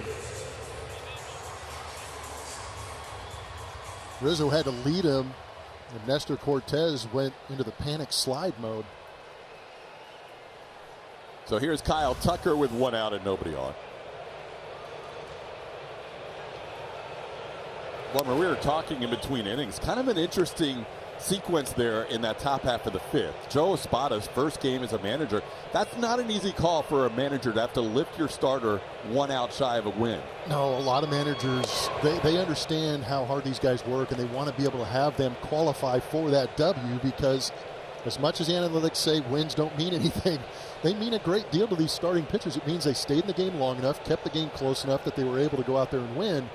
But I think it was a culmination of all the pitches out of the zone for Framber Valdez that kind of forced Joe Espada's hand and kind of made it a very tough decision in his first managerial appearance.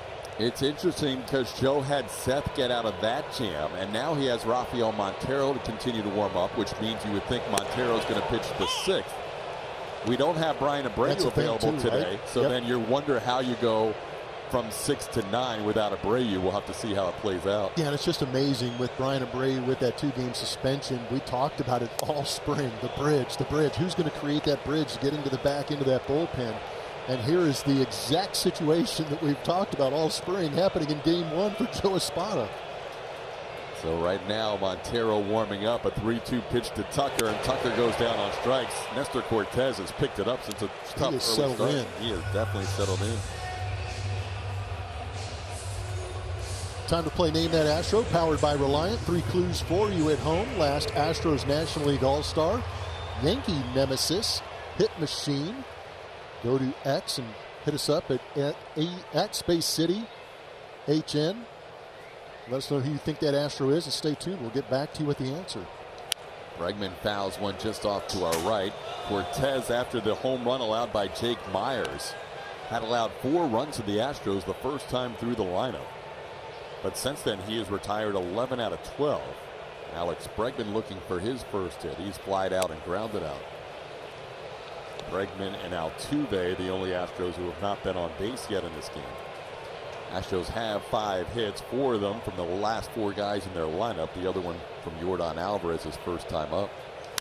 Bregman gets under this one, and Cortez continues to roll along since a shaky start. Aaron Judge waits, puts it away, and that's a 1-2-3 inning. 12 out of 13 sent down. We head to inning 6. It's 4-3 Astros. 1865. Houston Astros baseball on Space City Home Network, presented by Sage, official finance software partner of Major League Baseball, and by Fubo. Stream live Astros games on Space City Home Network with Fubo. Visit fubo.tv to start your free trial.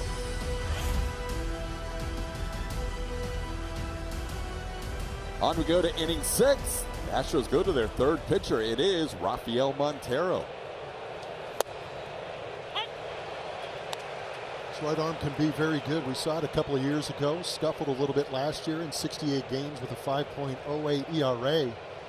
But he's one of those veterans out in that bullpen that could prove to be very valuable for Joe Espada if he's able to attack the zone with his fastball in the mid-90s. Also has a slider, and his changeup can be a very good pitch.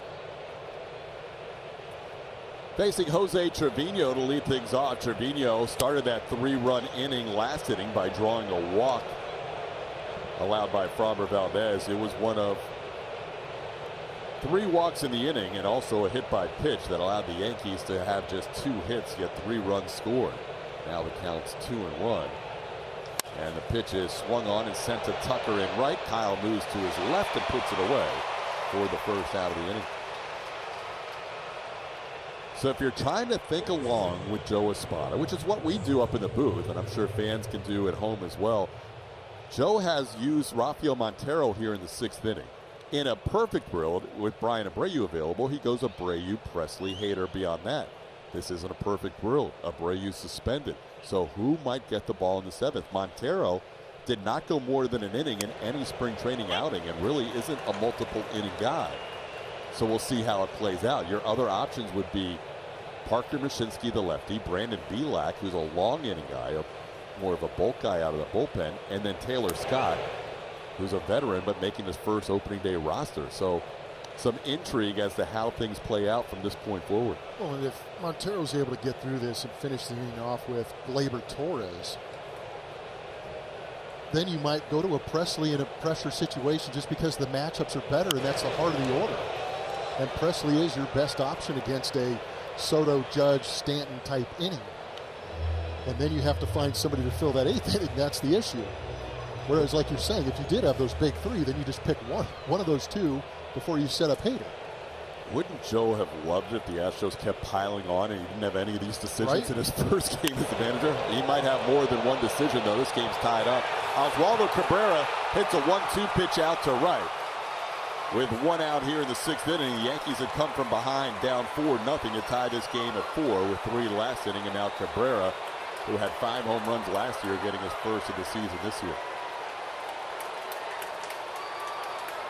So Montero gets bit. It looks like a slider kind of got on the side of and flipped it to that inside corner. And the switch hitting Oswaldo Cabrera drops the barrel on it and shoots it out to right to tie this game up.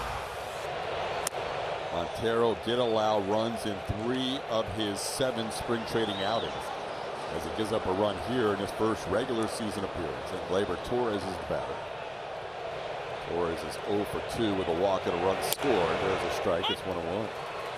That's where you got to give credit to Nestor Cortes, because you're right. If the Astros offense continued to do what they did in the first 2 innings, it might be a different ball game. But Nestor Cortes settled down and kind of figured out that Astros lineup to keep this game close enough to allow the Yankees to come back and tie it up.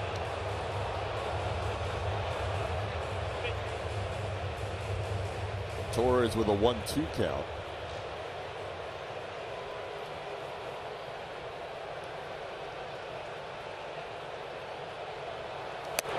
That's off the plate. It's 2-2.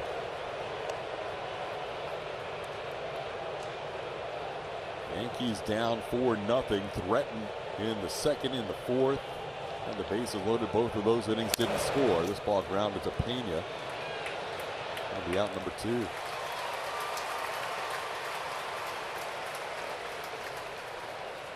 Houston, we have liftoff as the first 10,000 fans will receive City Connect coasters on April 1st, presented by Sire Spirits. Visit Astros.com/promotions to get your promotions today.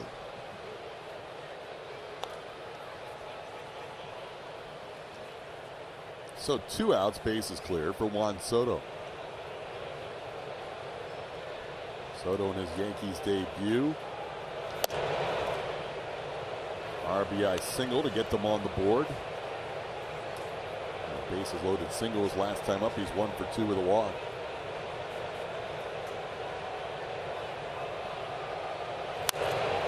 The other 2 runs scored for the Yankees last inning on a bases loaded hit by pitch and a bases loaded walk.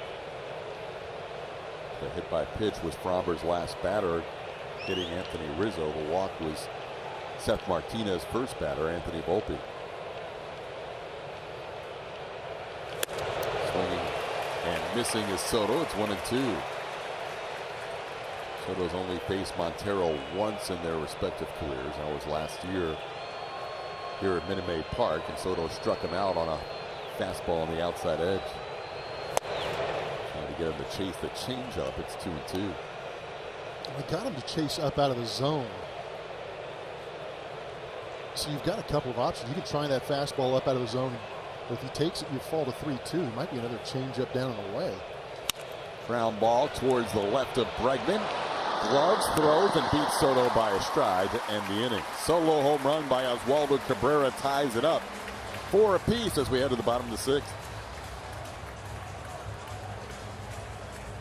Of all things Astros baseball, keep it here after the post-game show for Astros Final Take, presented by Reliant, only on Space City Home Network. Also, a new Astros Bases Loaded will air after Final Take. There's so much good stuff there, exclusive content. Find out more about the mural that was just unveiled today. Just keep it right here on Space City Home Network. TK. All right, Julia, new pitcher, new inning, bottom of the 6th inning. The Yankees get 5 out of their starter, Nestor Cortes, and now they go to Jonathan Loaisiga. Jonathan's got a very good right arm. He can bring it in the upper 90s. Averaged 98 miles an hour on that fastball last season. Has a good curveball, changeup. Gets Jose Abreu to chop one into the ground. Volpe waited an extra beat. Knew he had some time. That was Pena running. He might have had to charge it further, but he was able to get Abreu there for the first out. As good as the stuff is for Loaisiga, really doesn't equate much of a whiff rate or a strike percentage, considering the stuff that comes out of that right arm kind of relies on that ground ball. Has a very good ground ball rate. Last year, 55%. Here's Chas McCormick, 1 for 2. Chas with a bases loaded single his first time up to give the Astros a 2-0 lead. Homer, it's almost like you were in the head of Joe Espada. Look who's warming up in the Astros bullpen here. How about it? In the bottom half of the 6th inning, as Chas has an 0-1 count. It is last year and the year before, and the year before's closer, Ryan Pressly, warming up with the tough part of the lineup due up. Yeah, and I would imagine that kind of goes back to the conversations that Joe Espada said he had with Ryan Pressly when the Astros announced that they signed Josh Hader to that deal. Hader takes over that closer responsibility, and then Ryan Pressly moves into a situation where he might be a matchup guy, and this is definitely one of those situations, especially when you don't have a Jose Abreu, or Brian Abreu, I'm sorry, out there in the bullpen to be able to go to. Can't imagine when the last time Ryan Pressly was warming up in the bottom of the 6th. It's been a while. He comes into Johnny Cash, we're good. Yeah, I think he will. I think that's still part of the plan, as McCormick has a 2-2 count here against Loaisiga.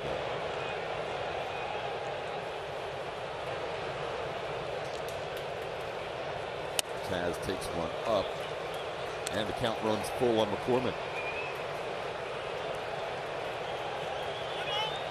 Chas will use his timeout here. McCormick has faced Loaisiga 3 times in his career. He's 0 for 3. Nestor Cortez ends up going 5 innings, giving up 4 runs. They were all the first time through the lineup. He finished by retiring 12 of the final 13 he faced. 3-2 pitches popped up. Rizzo giving a look. So is Trevino. As the catcher Trevino near the Astros dugout with the underhand catch for the 2nd out. Today's power play is presented by HEB. And a lot of power out of this bat of Yainer Diaz. We saw it overall on the season, but how about in the 60 games, specifically at that catcher's position? .324 the batting average. The OPS up over 1,000. When he was in there behind the plate putting the gear on, he was usually putting up some big numbers. So understandable why he is the Astros opening day catcher. Yainer into right center field, following quickly. That's going to drop. Yainer's now 2 for 3 in his first start as the Astros opening day catcher. He's a 2-out base runner here in the 6th inning. So the 2 hits he's got in his game has gone the other way, kind of fighting this one off a little bit. Loaisiga's got great stuff. You see the 2-seamer at 98. That's just strength right there, punching it into the center field for that base hit. So now here's Jeremy Pena. He was the only one who had a hit against Loaisiga in the last 4 innings of work for Nestor Cortez. Or the last 4 innings after the Jake Myers home run, I should say. Pena doubled into left field his last time up. Bounced back to the pitcher his first time.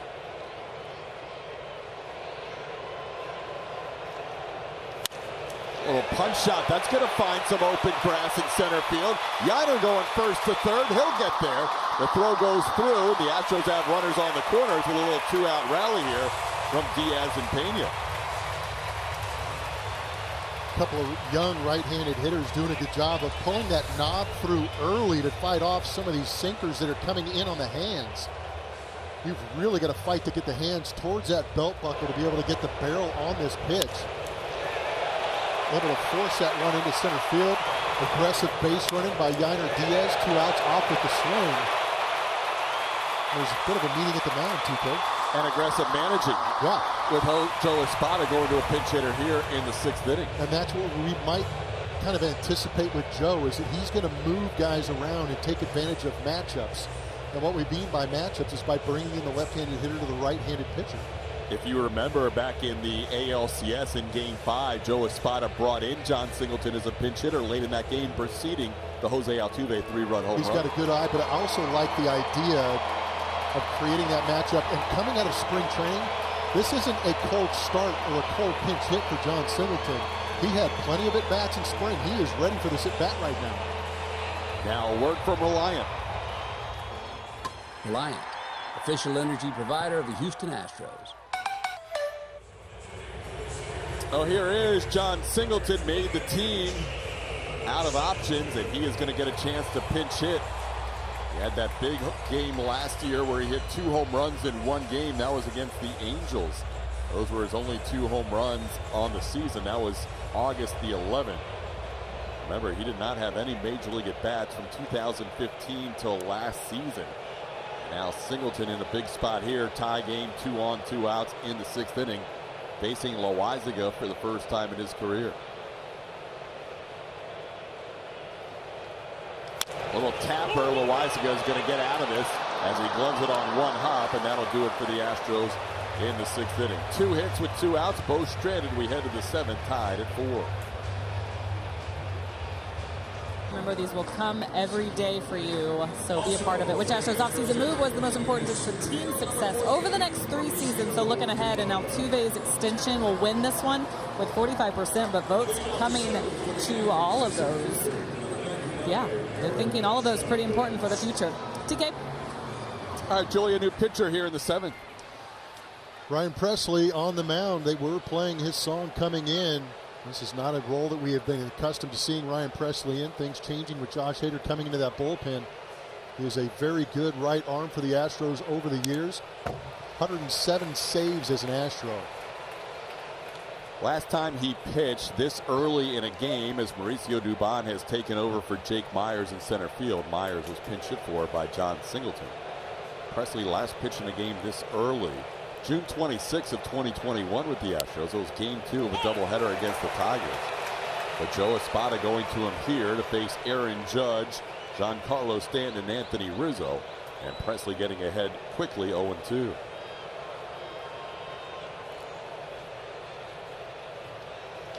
Ground ball foul. One of the keys this offseason and into the spring was how was Ryan Pressly going to be able to handle Josh Hader being acquired. They actually talked to Ryan before the deal. Yeah, it's pretty impressive, and it speaks to the mentality of Ryan Pressly. This game is humbling as it is, and when you've had that much success out of the back end of the bullpen, they didn't go get Josh Hader because Ryan Pressly couldn't get it done. They went and got Josh Hader because he was the best reliever on the market, and realized having these 2 guys at the back end of the bullpen made their team that much better. So I give a lot of credit to Ryan Pressly humbling himself and being able to take advantage of this opportunity, hopefully. 1-2 pitch is hooked into the corner in left field, and Aaron Judge is on base with his first hit of the season. He has now hit in all 8 of his opening day starts in his Yankees career as he doubles to lead off the 7th inning. And that was a breaking ball that stayed up in the zone. The only pitch in that sequence that really didn't come out of the hand the way that Ryan wanted to. Judge takes advantage of it. Now Pressly facing Giancarlo Stanton. Tapper slowly. They're not going to be able to advance the runner because Bregman's right there. Judge thought about crossing over, but he knew he would have been in trouble. So he'll stay, and Stanton grounds out to third for the first out.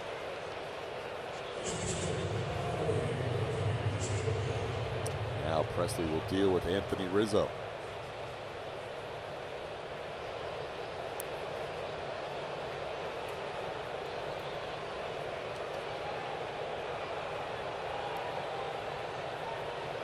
Rizzo has walked, lined out, and been hit by a pitch. The hit by a pitch came with the bases loaded, was the last batter Framber Valdez would face, as it drove in a run with the hit batter to make it a 4-2 game. Framber would eventually be charged with 3 runs in his 4 2/3 innings of work. The other way, base hit in the left, being held as Chas McCormick gets to the ball as Aaron Judge. So the Yankees will have runners on the corners here with 1 out as Rizzo has an opposite field base hit. He's on base for the 3rd time today. Kind of squibbed that one off the bat. It came off the bat at 83 miles an hour. You can see out in front of that curveball. It's a little bit of bad luck right there. Yeah, jammed it. So Rizzo just fighting it off, trying to find that open space. What I've liked in this game on some of those base hits to left, Chas has come hustling in, forcing those runners to be stopped at third. Now Volpe showing bunt. Anthony Volpe showing bunt with 1st and 3rd and 1 out. And Abreu was all over it. Jose Abreu started to crash in from first base. 1st, 3rd bunt play can be very effective. It's tough to defend. corners have to be alert. Presley has to be alert as well. Now he fouls one back. It's 0-2. Yeah, that's why I was impressed that Abreu was kind of in tune to what was going on, and he tried to get an early jump off of first base to make a play, because that's ideally, that's where you bump the baseballs towards first base. Well, Presley would love to be able to get a strikeout here of Volpe.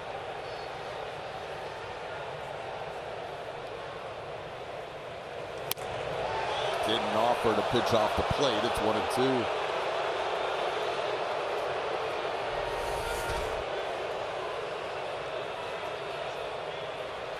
Credit Volpe for not chasing that. It's that turbo slider.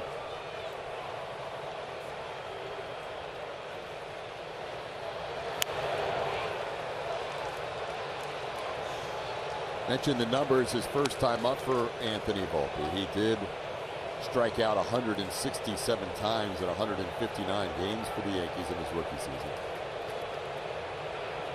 Presley only facing him for the second time in his career. Upstairs with a fastball, 2-2.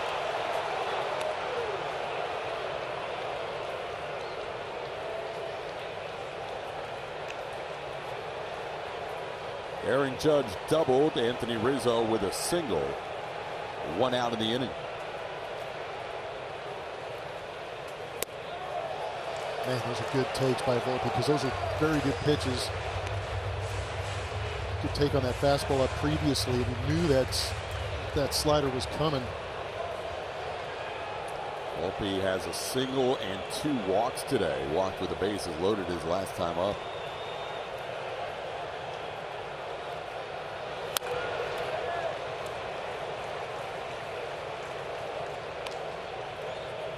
Fastball slider looked good. That curveball today is the only thing that hasn't looked exactly sharp coming out of the hand of Ryan Presley.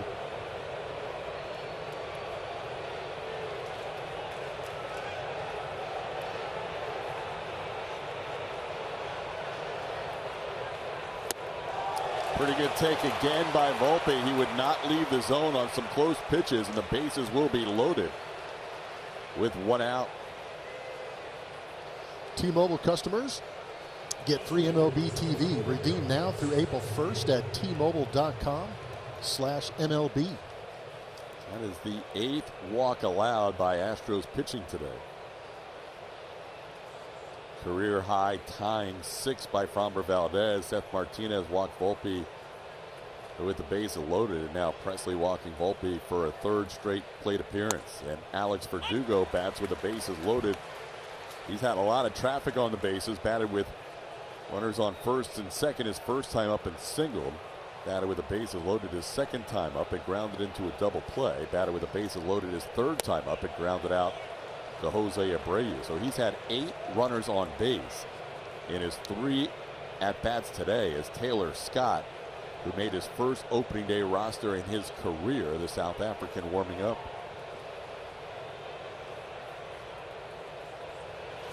Big swing, no contact. Presley ahead 1-2. There's that good curveball.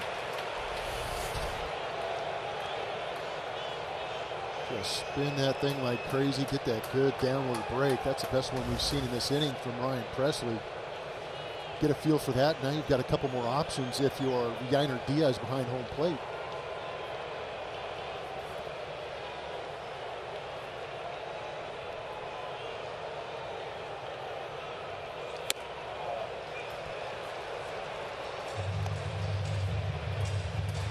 The 4th inning out of 7 the Yankees have loaded the bases against the Astros today. Getting our money's worth today, TK. Man. High leverage pitches in this game from Framber, from Seth Martinez, from Ryan Presley. Into left field, Chaz will have to move to his right. Tagging is Judge. The throw home will be not in time. The Yankees have their first lead in this game. It's 5-4 New York on a sac fly by Alex Verdugo.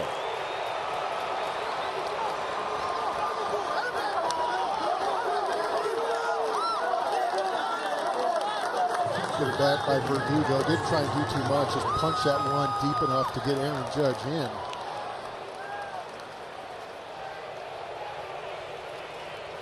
So the Yankees down 4-0 after 2 innings have come back to tie the game and now take the lead 5-4 here in the 7th. Pitch off the plate to Jose Trevino. It's 1-0. Trevino hit into a double play, walked and scored, and flied out to right.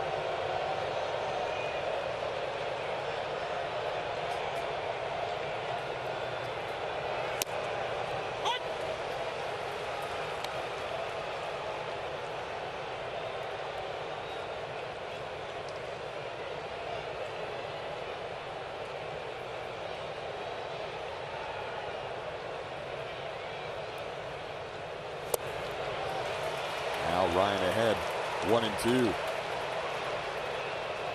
Presley up to, this will be his 25th pitch of the inning.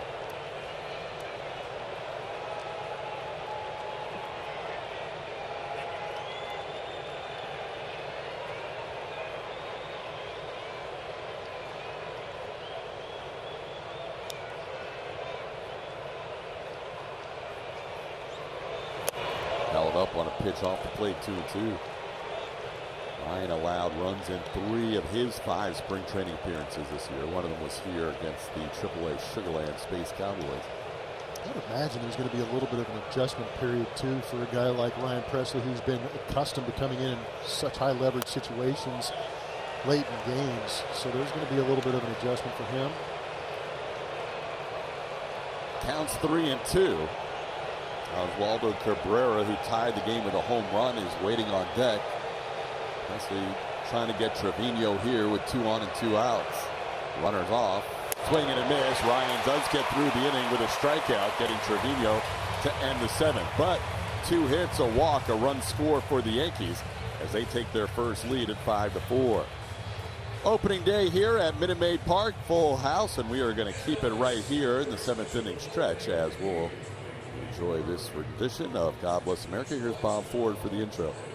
As we take pause not only to honor our great nation, but to salute those who defend our freedom around the world each and every day. We're happy to welcome back Nashville recording artist and television host, Houston native Julia Cole. Please join her now for the singing of God Bless America. God bless America, land that I love. Stand beside her and guide her through the night with a light from above. From the mountains to the prairies to the oceans wide with foam. Oh, God bless America, my home, sweet home. Oh, God bless America, my home, sweet home.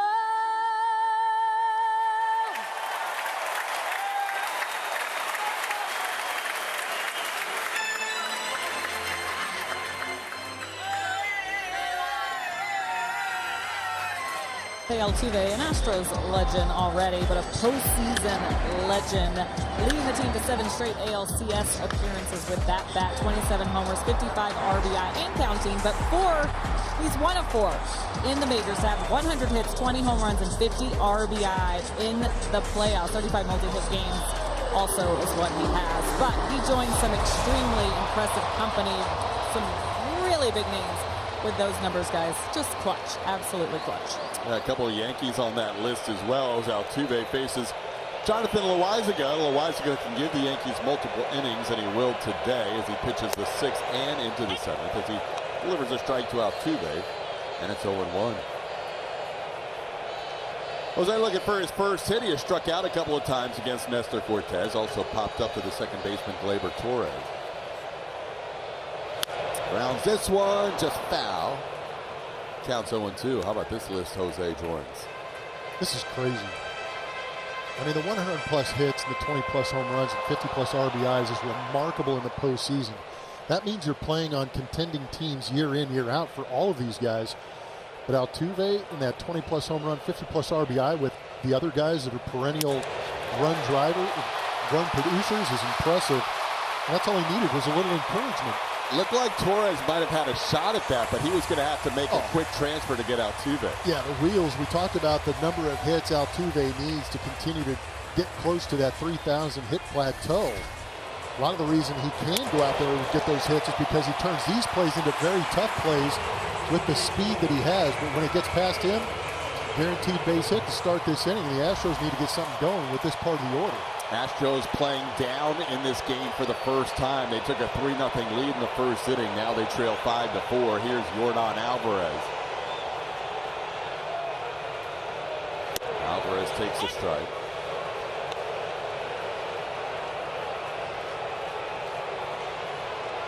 Yordan 1 for 3 with a single at 112 miles an hour his first time up, and some targets for a Yordan bomb.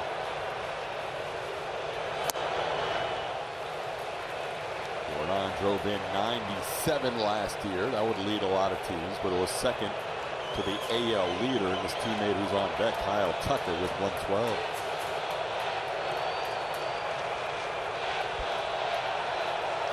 Yordan skies one to left field, playable for Verdugo. Altuve can't advance. That'll be the first out of the inning. Space City Mondays are ready for liftoff. Don't miss a minute of the action every Monday home game at Minute Maid Park during the 2024 season.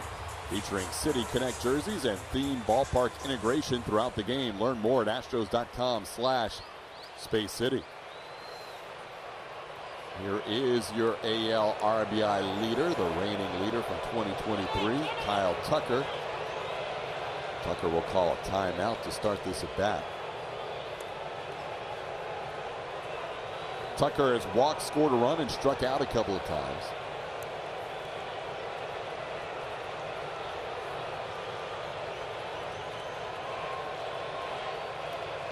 And the first pitch home misses the bottom of the zone with a 99-mile-an-hour sinker. It's 1-0. Yeah, that's an electric right arm for Loaizaga.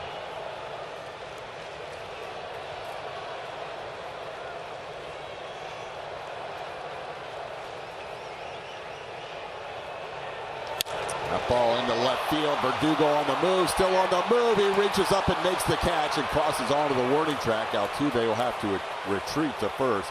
Hit well by Tuck, but run down by Verdugo for the second out. That's another thing for the Yankees, too, is trying to improve that defense. They've got Aaron Judge out there in center field, but he's flanked by two very good corner outfielders, and Verdugo did a great job getting a jump on this swing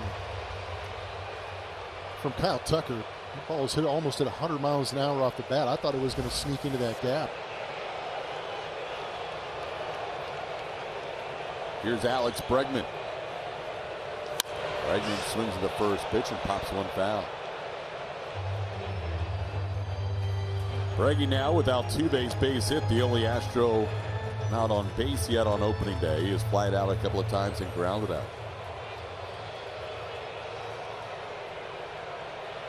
Put that at a 15% catch probability. Wow. 5-star catch right out of the gate. There's a base hit. Everybody in the lineup's been on base for the Astros as Bregman singles into right field. Altuve will stop at second, first, and second with 2 outs for Jose Abreu. The lower half of Alex Bregman for me is extremely sturdy right now. If you're on balance, you're able to cover a lot of the plate. We know he's got some very good power going to that pole side, but right here, did a good job of getting his eyes on this baseball and hammering it the other way. That was 102 off the bat for a line drive to right.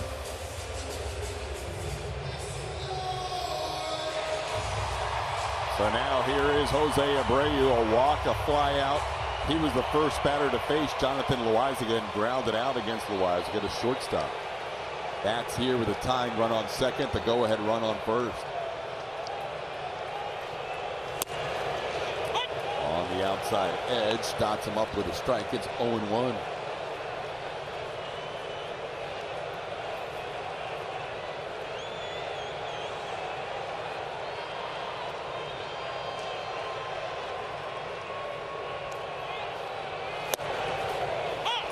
another well-placed pitch, and Abreu down in the count 0-2. Yeah, that's tough right there. Jet fuel painting the outside corner to fall behind.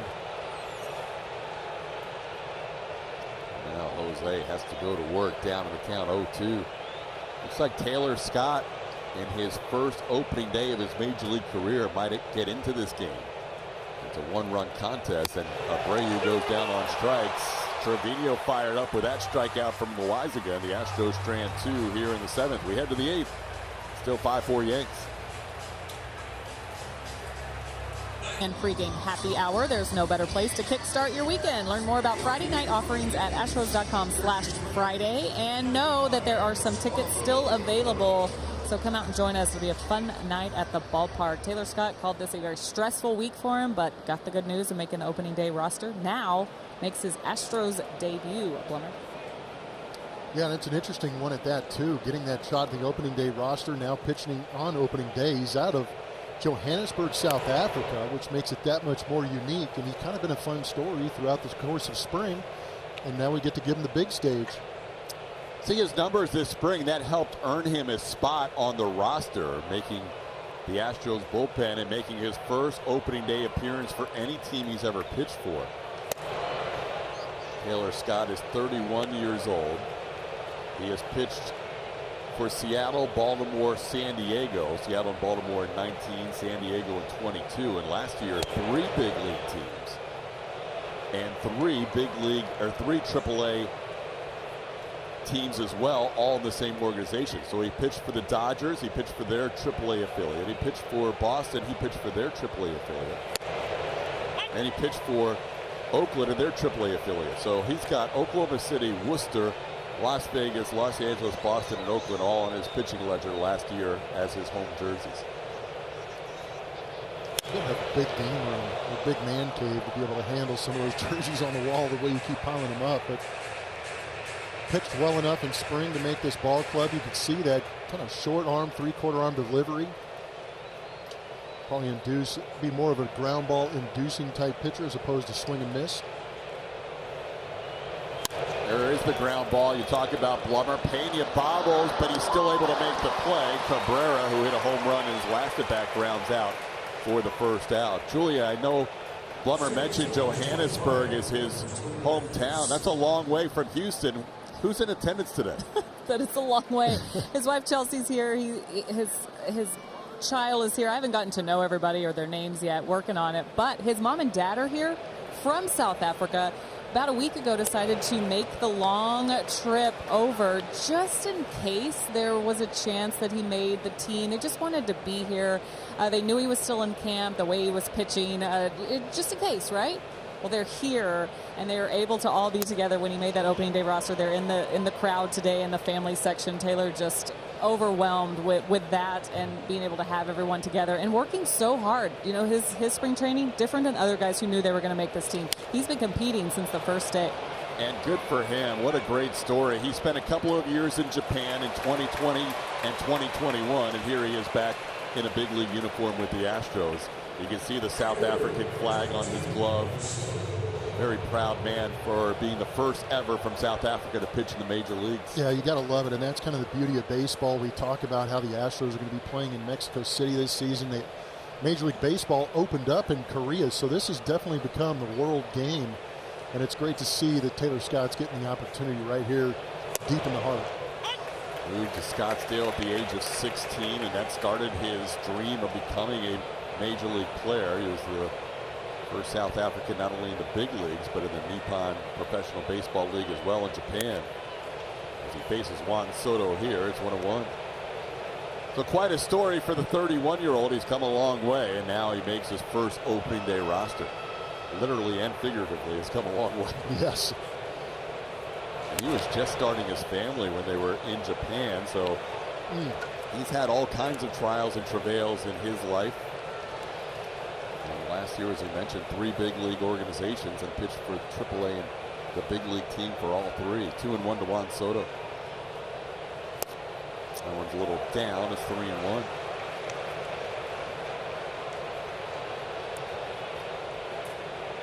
Soto walked his first time, strikeout his second time. RBI single his third at bat, or third plate appearance. And then a ground out in his fourth plate appearance. 1 for 3 with a walk and an RBI.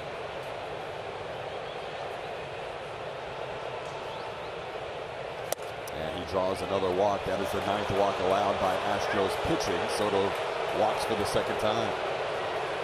Now a word from Buick GMC.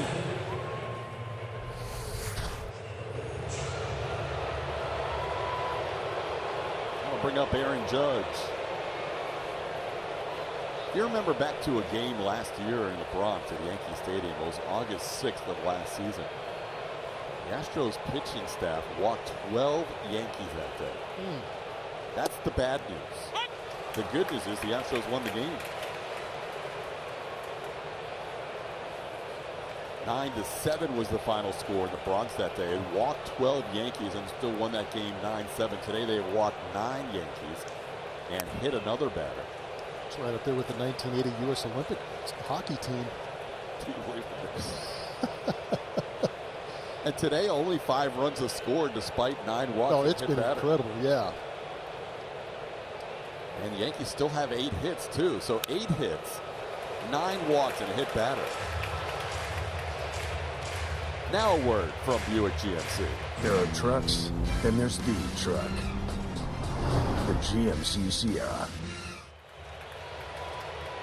Taylor Scott trying to finish off his first ever opening day appearance by getting the big man Aaron Judge with Soto on first in a 1-run game. Oh, that has to feel good. Taylor Scott in front of his family, including his parents from South Africa in attendance, gets through the inning unscored upon. It's 5-4 Yankees heading to the bottom of the 8th. Championship Series all time. Obviously, the Astros done a very good job, 7 straight. The Atlanta Braves, on the other hand, 8.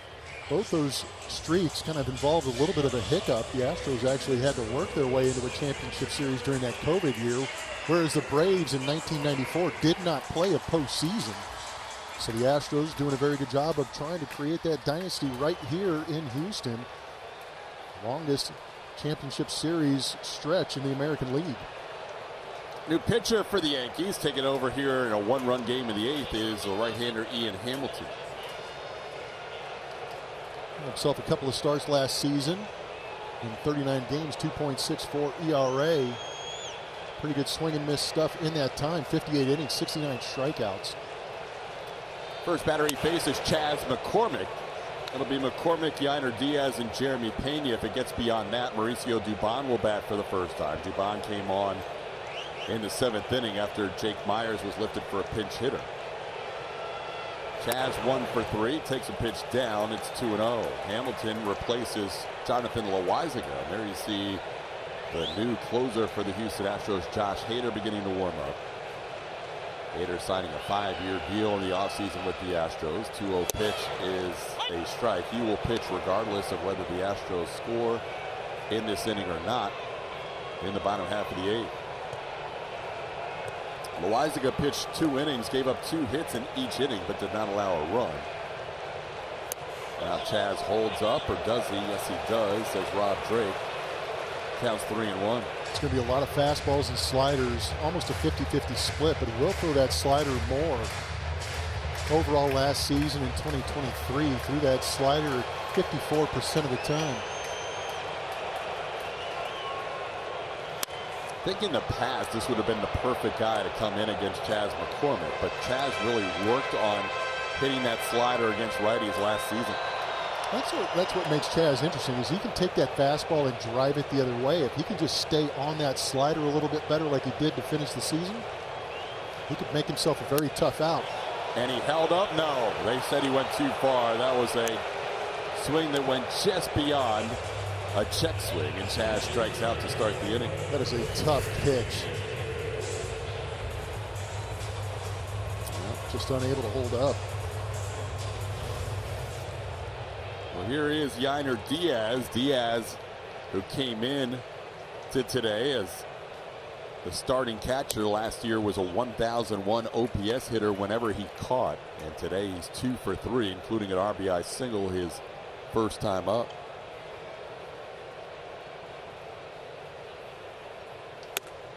So after falling behind McCormick, Hamilton worked back to a strikeout. Now he's fallen behind Yainer Diaz, 2-0.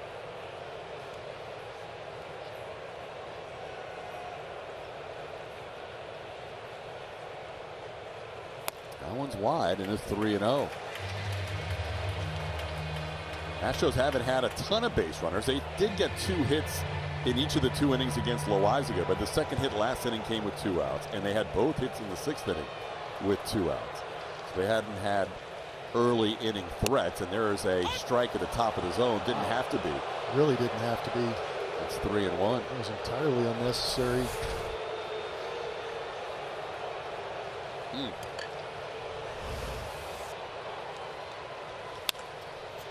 Off the glove of Rizzo, and Yainer's going to have a 3rd hit today. Yainer Diaz hits it sharply off the glove of Anthony Rizzo, and he's the go-ahead, or he's the tying base runner here in the 8th inning with 1 out. Yeah, he got a good sinker middle away. Let it travel, barreled it up, and skipped it off that lip of the grass and skipped it off the glove of Rizzo. Fortunately, scooting far enough away to allow him to get in there with that 3rd hit. That was 101.6 off the back going the other way. So Yainer with 3 hits. Jeremy Pena has 2 hits.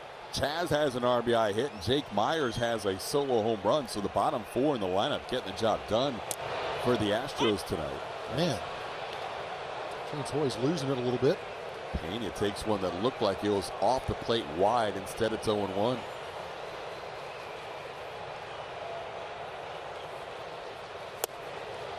Now he goes after that pitch. It's 0-2.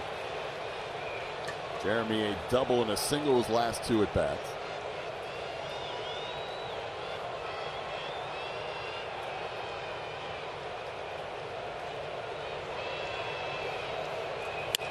Towards second, could be 2. They'll flip it to short. Volpe's turn in time for the double play. So the Astros, who had 3 double plays against the Yankees, suffer their own offensive double play here to end the 8th. We head to the 9th, 5-4 New York. Shield and an early legend is Josh Hader since 2019, coming out of the bullpen. For the Milwaukee Brewers and San Diego Padres, he has 437 strikeouts in that time, leads all relievers in both leagues. And what's interesting about adding him to this bullpen of the Astros last season, they were top ranked with 10 strikeouts per 9 innings. Adding Josh Hader, he brings in with him a career 15 strikeouts per 9 innings, as you see his numbers in the last 61 games with the San Diego Padres last season, signing a big free agent offseason contract, 5 years, $95 million.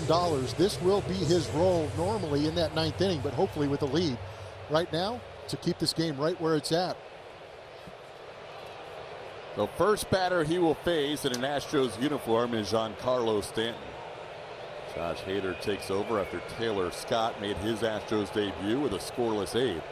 And a swinging strike on a slider to Stanton to start this at bat. Stanton was hoping for that heater in the mid to upper 90s. Instead, he got a slider snapped off at the bottom part of the zone to get ahead. Hader also has a changeup. Good luck with that. Easy 95. It's 0-2.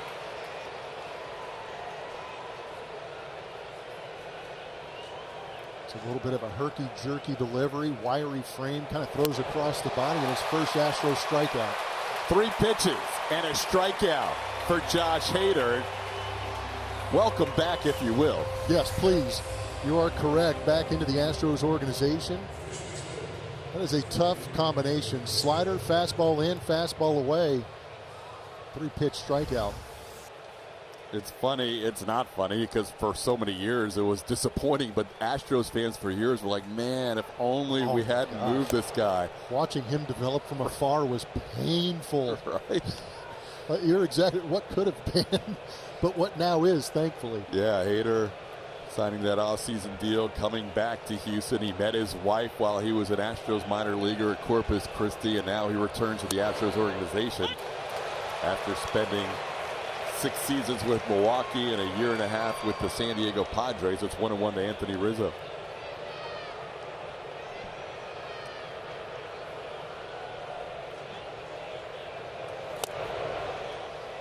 That one's off the plate, 2-1. Rizzo having a good game. He's been on base 3 times. Only time he was retired, he lined out to right field.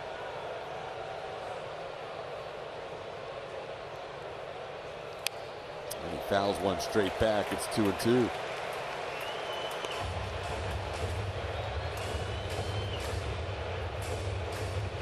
Josh Hader signed that free agent deal on January 22nd, 2024. It was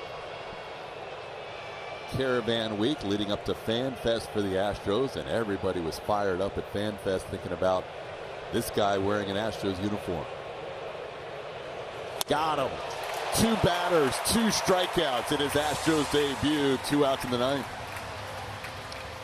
Time now to name that Astro powered by Reliant. We gave you 3 clues. Last Astros National League All-Star, Yankees nemesis, hit machine again early. We're taking it easy on you. Who is that Astro powered by Reliant? Of course, Astro great, Jose Altuve. So now Anthony Volpe, who's been on base all 4 times today, a single and 3 walks. One of those walks drove in a run, takes a pitch for a ball, 1-0. Astros with 9 walks and a hit batter in this game, and there's a strike.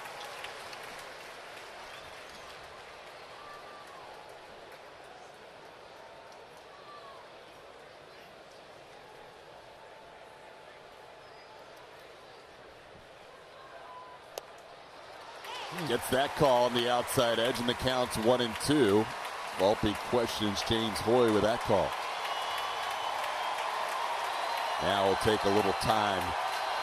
Josh Hader, wouldn't it be fitting if he can pick up the trifecta in his first outing as an Astro? Having trouble hearing the call from Yainer Diaz.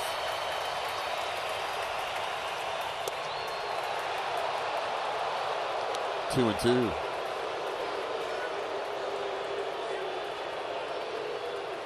Astros will have Mauricio Dubon, Jose Altuve, and Yordan Alvarez due up in the bottom of the 9th. He did it! Trifecta in his first game as an Astro. 3 batters, 3 strikeouts. Welcome back, Josh Hader.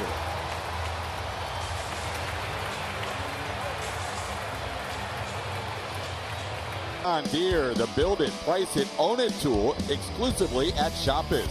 All things John Deere. And by your local Toyota dealers. Toyota, let's go places. Maybe that electrifying Astros debut by Josh Hader can kick things over here to the bottom half of the 9th inning as the Astros are down 1 facing a new pitcher for New York. And that will be the closer. 66 games last season for Clay Holmes. Had 27 saves and 24 opportunities. He's got power, sink, heavy sink, 71 strikeouts and 63 innings pitched. He's only allowed 1. Hey, first pitch up and in to Doobie, well off the plate. But he's only allowed 1 earned run against the Astros in 9 2/3 career innings. Anthony Rizzo is going to run on the mound just to clean his spikes. I thought he was going to have a word for Holmes, but after 1 pitch, he had to clean his spikes. Here's Dubon batting for the first time. Dubon came on defensively after Jake Myers was pinch hit for. Dubon with a single in the right field. Doobie gets it started here in the bottom of the 9th. Doobie had himself a hot spring and continues to swing the bat well. That's what we grew accustomed to early on last season when he filled in for Jose Altuve. His line drives going the other way. He wasn't flustered by that pitch up and in, dug right back in and hit a rocket over the head of Anthony Rizzo. Didn't knock enough dirt off the cleats to get some extra height. So now Jose Altuve bats. Altuve 1 for 4. Singled off the glove of Gleyber Torres in the center field his last time up. Everybody in the lower bowl, in the upper deck, standing. Broken bat shattered. And it's going to be gloved by Torres in the air. Altuve was running hard, so no chance for Torres to let it go and think about a double play. But that bat completely destroyed by Holmes for the first out. The Astros' upcoming schedule is presented by Fubo. It's a 4-game series to start the season against the New York Yankees before finishing off the homestand against George Springer and the Toronto Blue Jays. Travel day, getting up into Texas, getting into the American League West, and then they finish off with quite a few baseball games and not too many days off to get through the month of April. Here's Yordan Alvarez. Ground ball, right side. And bobbled, and a wide throw. Everybody safe. Tying run on second. Winning run on first. Torres could not make the play on an infield hit, and the Astros have 2 on with 1 out. It looked like Gleyber Torres got caught in between steps. Wasn't sure if he was going to dive or not. It looked like he was going to make the catch, and if he did, he would have had at least an opportunity to possibly get Yordan Alvarez at first base. But as that bobbled around, the throw went wildly errant. And you've got a couple of base runners on now for your 3-4 spot in this order. So the Astros benefit from some indecision right there. Meeting at the mound, 2 on, 1 out, bottom of the 9th. The Astros now with a dozen hits in this game. Yordan 2 for 5. One guy looking for his first hit tonight is Kyle Tucker. Tucker walked his first time up. A couple of strikeouts and a line out on a great play by Alex Verdugo his last time. Tuck, like Mauricio Dubon, had really good at-bats all spring, especially for Tucker. Dubon was good all spring. Tucker, late in the spring, had really good ABs. Well, he had a good at-bat last time. Alex Verdugo made a great play, hustling into the left center field gap to take away extra bases. Wide, 1-0. Tucker looking for... Feels like these matchups between the Astros and Yankees always find a way to be in these situations in this building.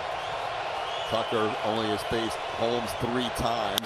Line drive, base hit. Dubon being waved around. Here comes the throw by Soto. Dubon will slide. He is out at home plate. Tag made by Trevino, and the tying run is out at home plate on the throw by Juan Soto. Tuck got the big hit. Doobie thought about a challenge as soon as he crossed the plate, and they are going to challenge. We'll take another look as well. What'd you think, Plummer? Well, he did a great job of going to the outside of the field, trying to get that left hand in there, but it could be a combination of, was he given a lane to be able to slide with that throw coming in, but challenging the new right fielder for the Yankees, Juan Soto. Throw was up the line, and you just hope that Doobie got past him. So they are going to challenge the block and the play at the plate. I don't think they're going to get the blocking call. There you can see the lane provided by Trevino. Did Trevino get out there far enough? Doobie went well to the outside corner. This might be the look. I'm not sure he got it on him. Do we have the overhead? Man, so close. We desperately need the Todd Callis mosaic to help us out. No, they're mosaicing it at the Rock back in New York right now. They're looking at all the angles synced up at the same time. I'm not sure if there's enough there. Good throw by Soto. Dubon was trying to avoid the tag to the outside, and I believe it's going to be tough to overturn this one. I agree with you, unfortunately. You can see Trevino giving him that lane. I just don't know if he got far enough to the outside. That's the only question for me, because he had to go a long way from where he caught that ball to go find Mauricio. Have we seen the definitive angle where it shows him tagging the back of Mauricio? I haven't seen a definitive tag, no. But then is there enough to say it's not clear and convincing? That's the problem, because the call on the field is out.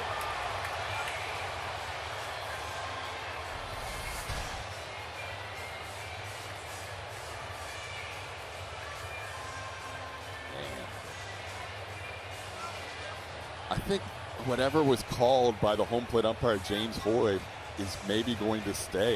You can't confirm this. No, there's no way it gets confirmed. I'm with you on that. But I don't know if they have enough to say clear and convincing that he didn't tag him. That's the problem. If he was ruled safe, I think he would have stayed safe. But I just feel like there's a little bit of movement on the jersey. Here we go. James Hoy, the crew chief, will make the announcement. After review, there was no blocking on the play. After review, the call stands, runners out. The call stands, so not enough clear and convincing evidence to confirm it, which means that whatever was called on the field was going to stay. And unfortunately, the call was out at home plate. Juan Soto with a huge assist in his first game as a Yankee. Now here's Alex Bregman. Bregman 1 for 4. Singles last time. Talk about guys who had hot springs. Breggy as hot as anybody. Takes one off the plate, 1-0. Astros with 3 hits in the inning without a run. 13 hits in the game. It took an incredible play by Juan Soto to get that out at home. Ground ball to short could be the game, and it is a flip to second as Volpe throws to Torres, and the Yankees hold on to win this game 5-4. Blummer for opening days. I know it was an L. This game had a little bit of everything with a 4-0 lead early for the Astros, but the Yankees coming back for a dramatic win. Yeah, you want to give credit to the Yankees for putting together some great at-bats, but the Astros pitchers gave them so many free passes and created so many opportunities for them to be able to push eventually that go-ahead run across. But at the same time, the Astros played incredibly hard. They got the hit at the end of the game to try and tie it up and extend this game. It just took a miraculous play by Juan Soto to get that out at home plate. But maybe some missed opportunities, but a lot of opportunities given to a very good team. Astros postgame show presented by Whataburger will feature the trio of Kevin Eschenfelder, Mike Stanton, and Brian Bogusevic. They'll have all the highlights, analysis. We'll hear interviews from the clubhouse. Julia gathering interviews. And you'll hear the manager, Joe Espada, after his first game as a skipper of the Astros. All that coming up on the Astros postgame show. Yankees win 5-4.